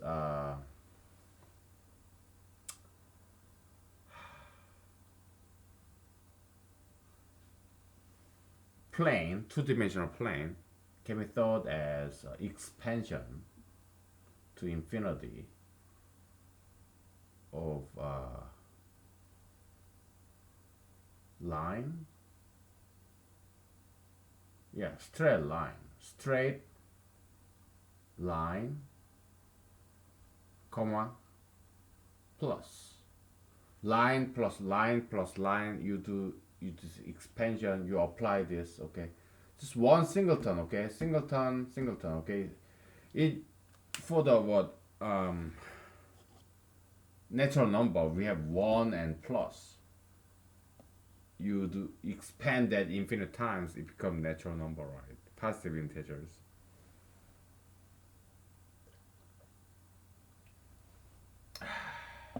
Planes, two-dimensional plane, infinite plane. Now we are doing geometry here. Okay. We used to do this expansion concept only on algebra, like algebra. Now we are expanding this concept of expansion function, set function, expansion function. We are applying to geometry. Okay, so you straight line, you add on one top of each other to infinite times, it becomes infinite plane, two-dimensional plane. Or how about the cube?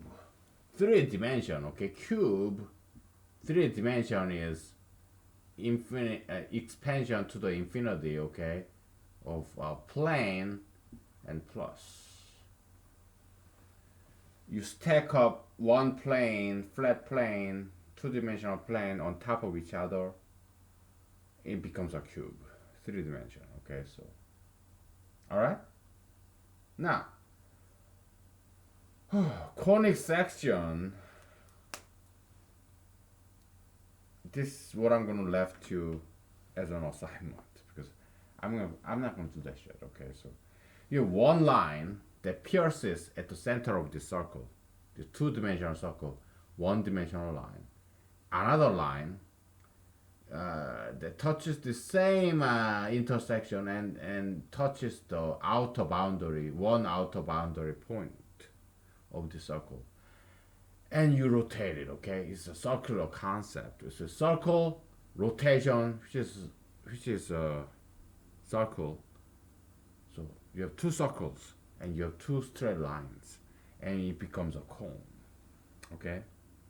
And then you dissect this cone, infinite cone, with this two-dimensional flat plane, and depending on the angle, it can be parabola or it can be hyperbola, or it can be perfect circle, or it can be ellipse. Okay, so I'll give you as an assignment, homework assignment, to come up with some kind of this expression. Okay, so it's a side story. Again, we are discovering a lot of stuff. Okay, so if nobody give us this accreditation credit of being an amateur mathematician, if they just say, "Oh, you're not an amateur mathematician, you are pseudo mathematicians," that's fine. Okay, but we believe and we kind of know that we are making great contribution to mathematics. Okay, so all right. Okay, so now in this permutation theory, what are these two elements that can give birth to every permian and every permutation? That's my question to you. Another homework. I'm sorry to give you too many homework assignments, but there's no deadline. Okay, there's no deadline to our homework assignments. You wanna do it, do it. You don't wanna do it, don't worry about it. Don't bother. Okay, just enjoy your life. Enjoy your life. Okay, so do what your hearts tell you to do. Okay, so we're gonna take a break, and what our homework assignment to you in this permutation concept, this permutation land. What are those two elements in geometry? Yeah, it's circle and straight line. What are those two elementary atoms in permutation? They will give birth to every permutans and permutation. Okay, what are those two elementary concepts, elementary atoms? That will be my question to you, and we'll take a break and we'll get back. I'll tell you what I think. Okay, so, fair enough. Okay, let's take a break. Okay, all right.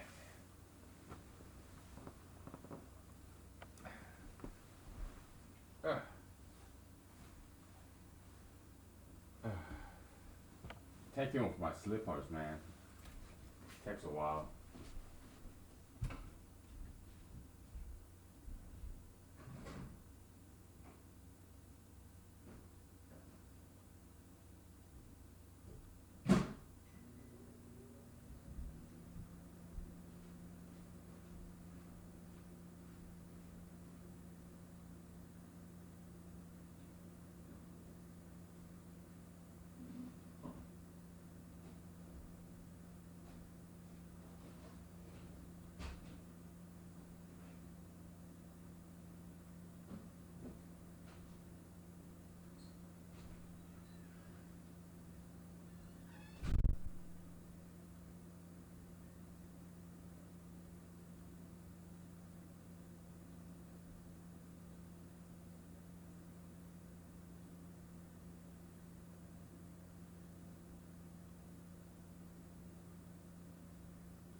Do you have any time left? Oh, 25 minutes, okay. Ah, boy, man. How do you go about proving this shit, dude? Clockwise, counterclockwise. It looked beautiful, so at least let me take a picture of this shit, dude, okay? So, pretty picture. Ugh.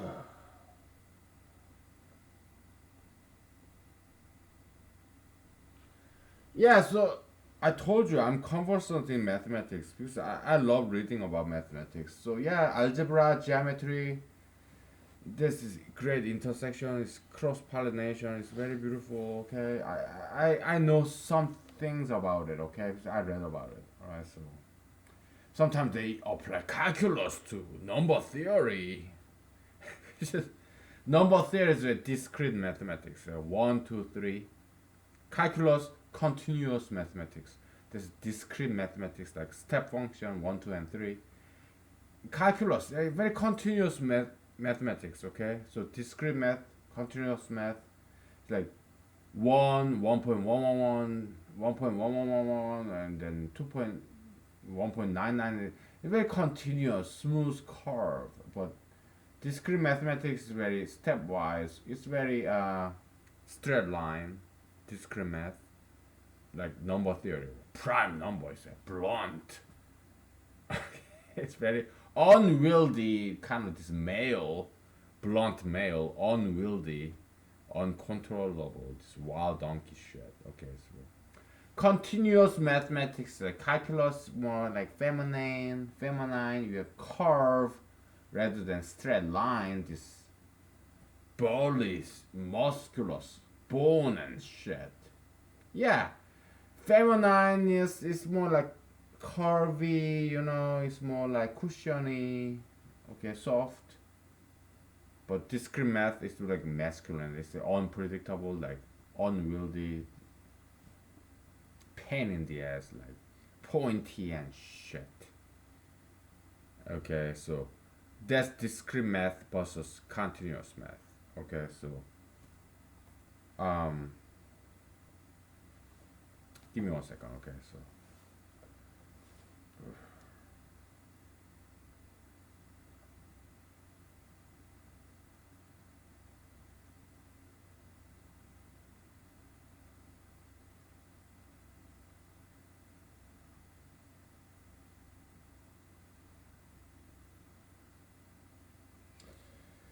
so um men and women, okay, so women, there are two kinds of women, okay, and men, there are two kinds of men, okay, so it's this dualism. We get back to this, okay, so what are two elements in two elementary elements in permutation? What is it? Rotation and swapping. One and two, you switch the two, swap and shifting, swap and shift. Those are two elementary operations in permutation. Okay, so everything else can be expressed with some combination of swap and shift. What is shifting? Yeah, rotation. What is swapping? Yeah, substitution, replacement. Just pick two. Woo. Okay. If you involve anything more than two, eh, that's shifting. But at the same time, swapping can be seen as a kind of shifting.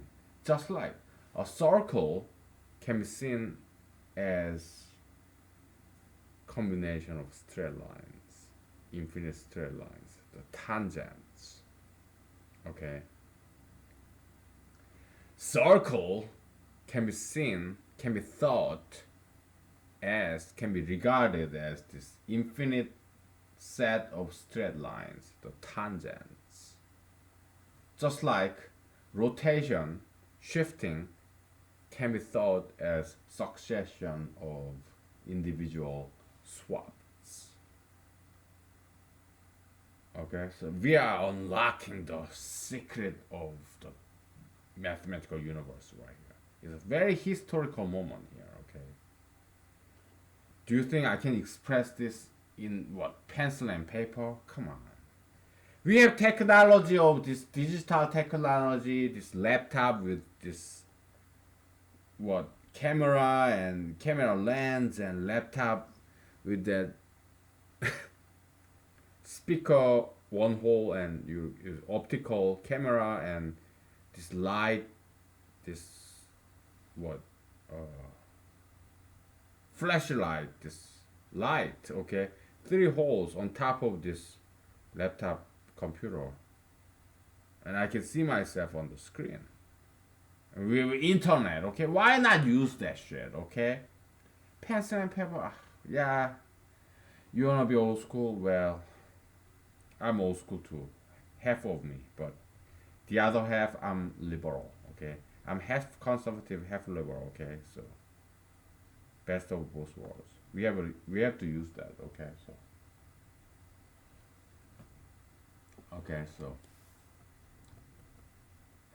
I'm not gonna write any papers unless somebody hire me as a professor, okay? So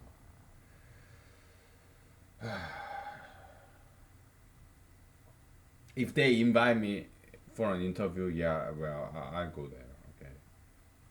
Will I use my savings? That's if I do have savings at that time, alright? Would I take a loan to go to this professorial job interview? No. But if I happen to have saving at that time, yeah, I will. I would. Okay, but I prefer some university invite me to become a professor, come to this interview. Oh, it could be telephonic call. Or Skype. Hello. Whatever. Until that day comes, we just keep doing this, okay? I'm not gonna write a single paper, okay? I have been rejected enough. I wrote so many academic papers, they have rejected me again and again. I'm sick and tired of being rejected, okay? So we'll take this as our publication, okay? So, all right. Okay.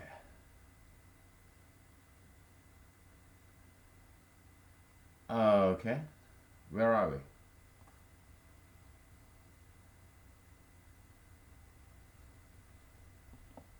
So yeah, two elements in geometry, circle and straight line. But circle, which is like two-dimensional thing, it's a higher dimension than one-dimensional straight line. It's expansion, different kind of expansion of this straight line, because all this tangential line you come together, okay? Yeah, you make a circle, okay?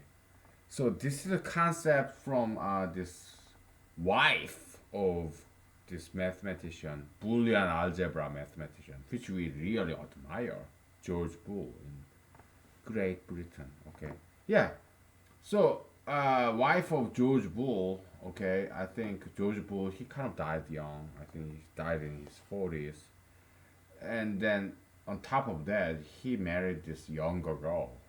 Okay, so after George Boole died in his 40s, this wife of widow of George Boole, she was still in her 30s.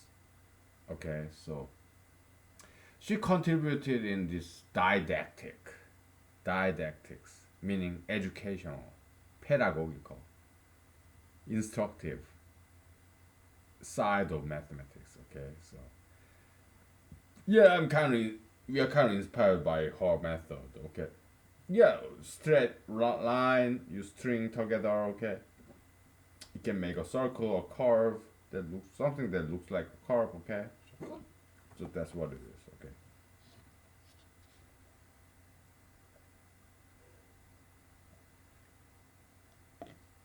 Okay. So I'm like this. Okay, we said we talked about this didualism, right? You have male, female, okay, and There are masculine male. Okay, so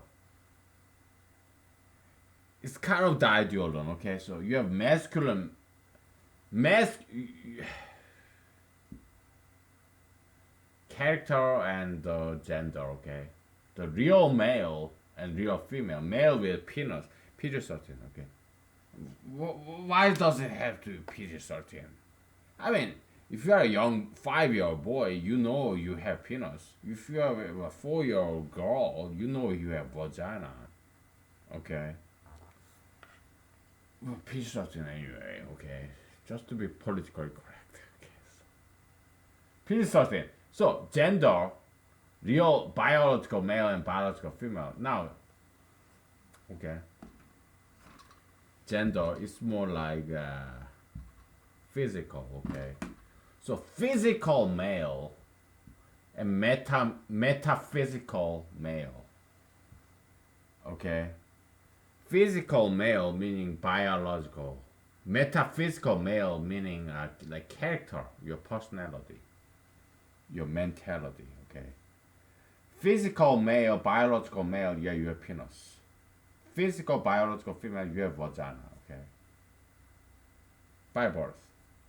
Now, your metaphysical masculinity. It's just masculinity versus femininity. Okay.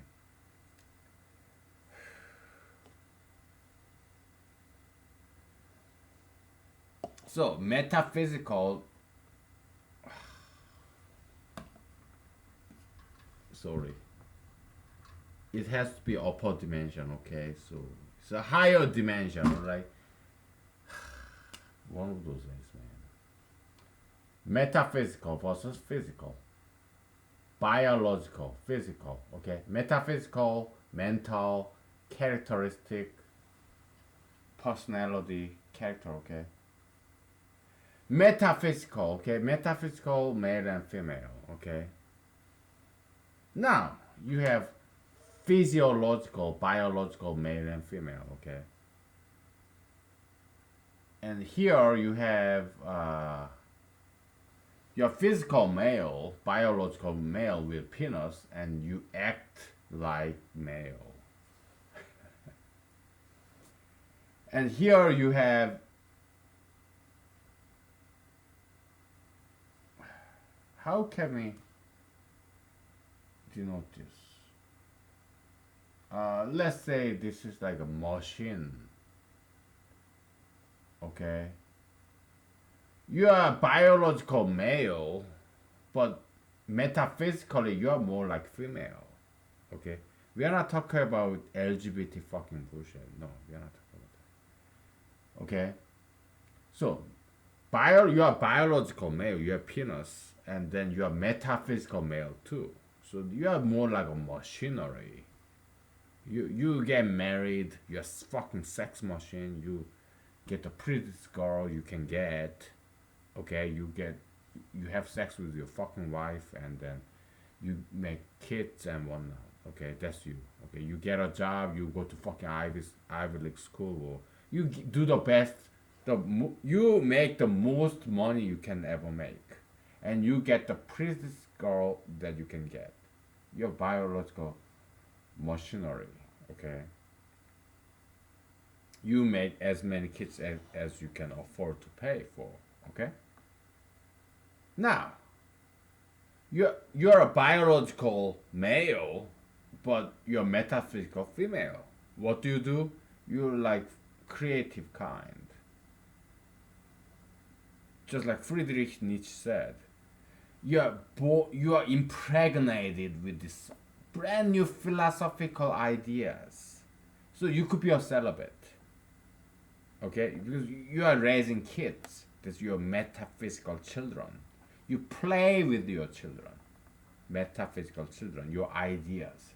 You publish books, but you may be celibate. Like Schopenhauer, Nietzsche,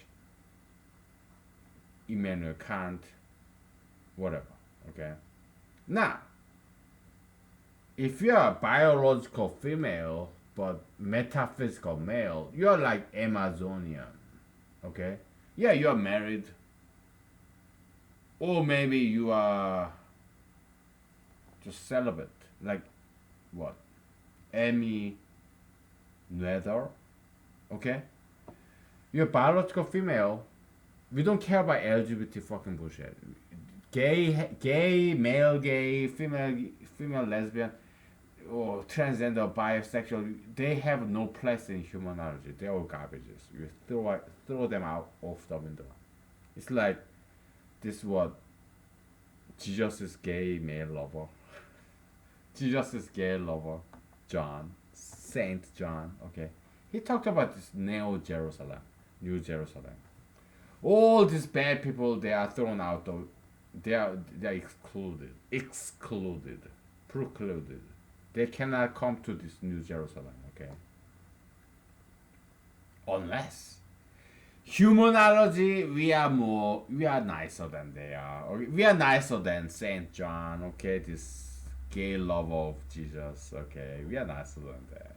Okay, so if you repent, you can come in. But before you repent, until you repent, you will never come. You will never put your foot in the door. No. But if you repent, you are welcome to humanology. Okay, humanological land.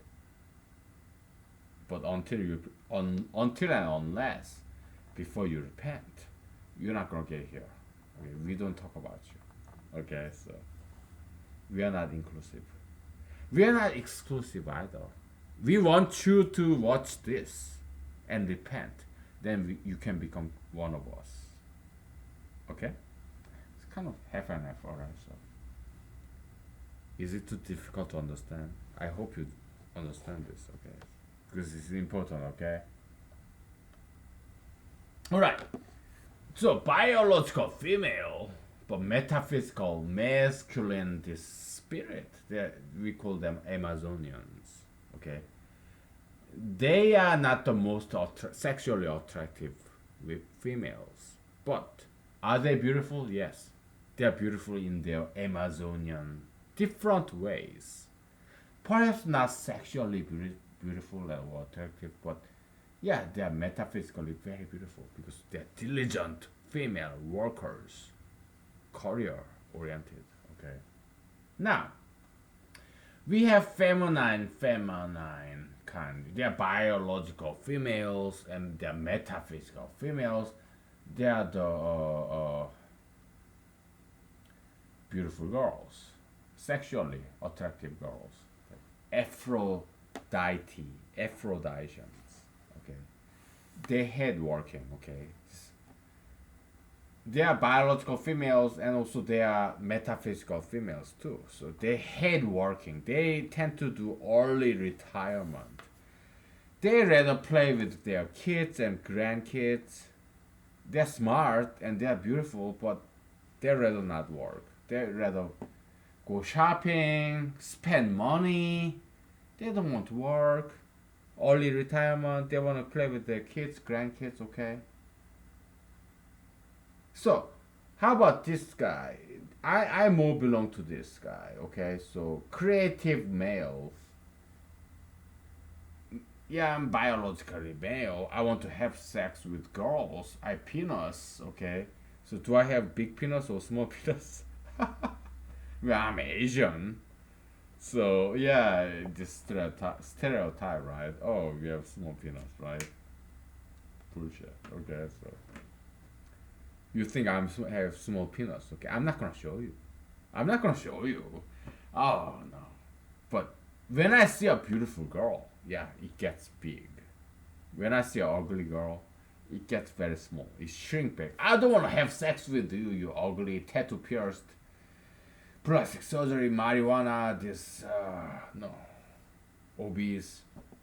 Okay, my penis shrink back. But when I see a beautiful girl. Oh, I don't care what race you are, but you exercise, you diet. I don't care what age you are. I don't care what race you are.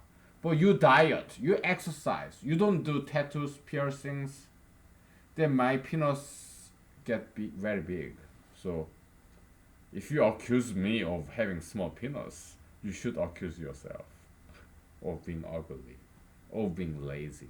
undisciplined, of eating sugar and fat, tattoo piercing, marijuana, drugs, plastic surgery. It's your fault that my penis is so small. Okay. So don't blame on me that my penis is so small, because if you are slender, if you do exercise diet, no piercing, no sugar, fat, no tattoos, then my penis size will extend to you. You will get very big. Okay, so PG-13. I should have said this earlier. Okay.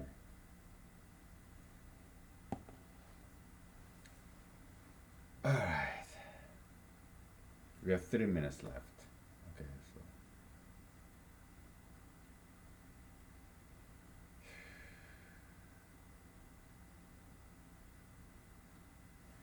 we're gonna take a picture of this, and we'll, for the 3 minutes left, we'll go as far as we can. Okay, we PG-13.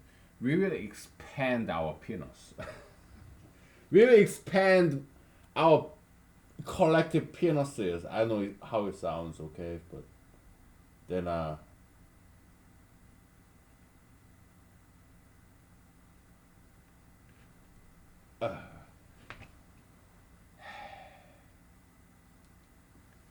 one of those days, man. I will fall to the ground while I'm taking pictures. Oh, I hit my head to the floor, and I mean, what, 80 or 90 years old, and now I'm fucking dead, man. That will be the day, okay?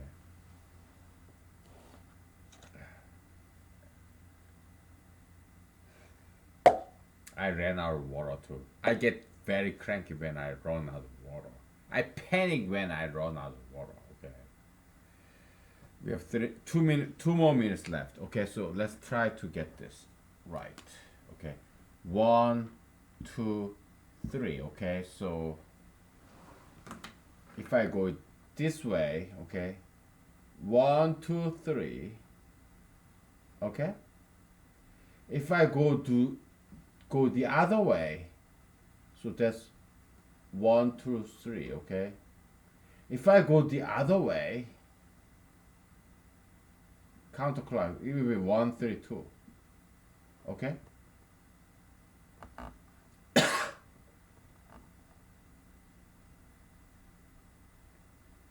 Can I ever get 1, 3, 2 going clockwise?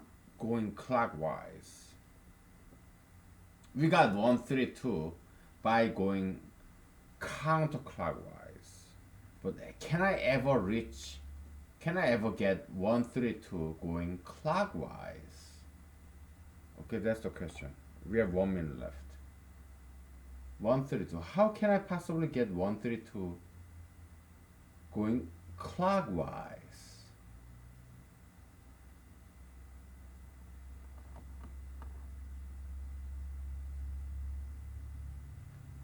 So we have 1, 2, 3, 2, 3, 1, and then 3, 1, 2. Maybe it's impossible, huh? We may have to continue this on, because I'm kind of intrigued. Okay, so we just take a break and we continue on this. Okay, because my voice is doing fine. I'm not too hungry. Okay, so all right, we continue on this. Okay, all right. I see you soon.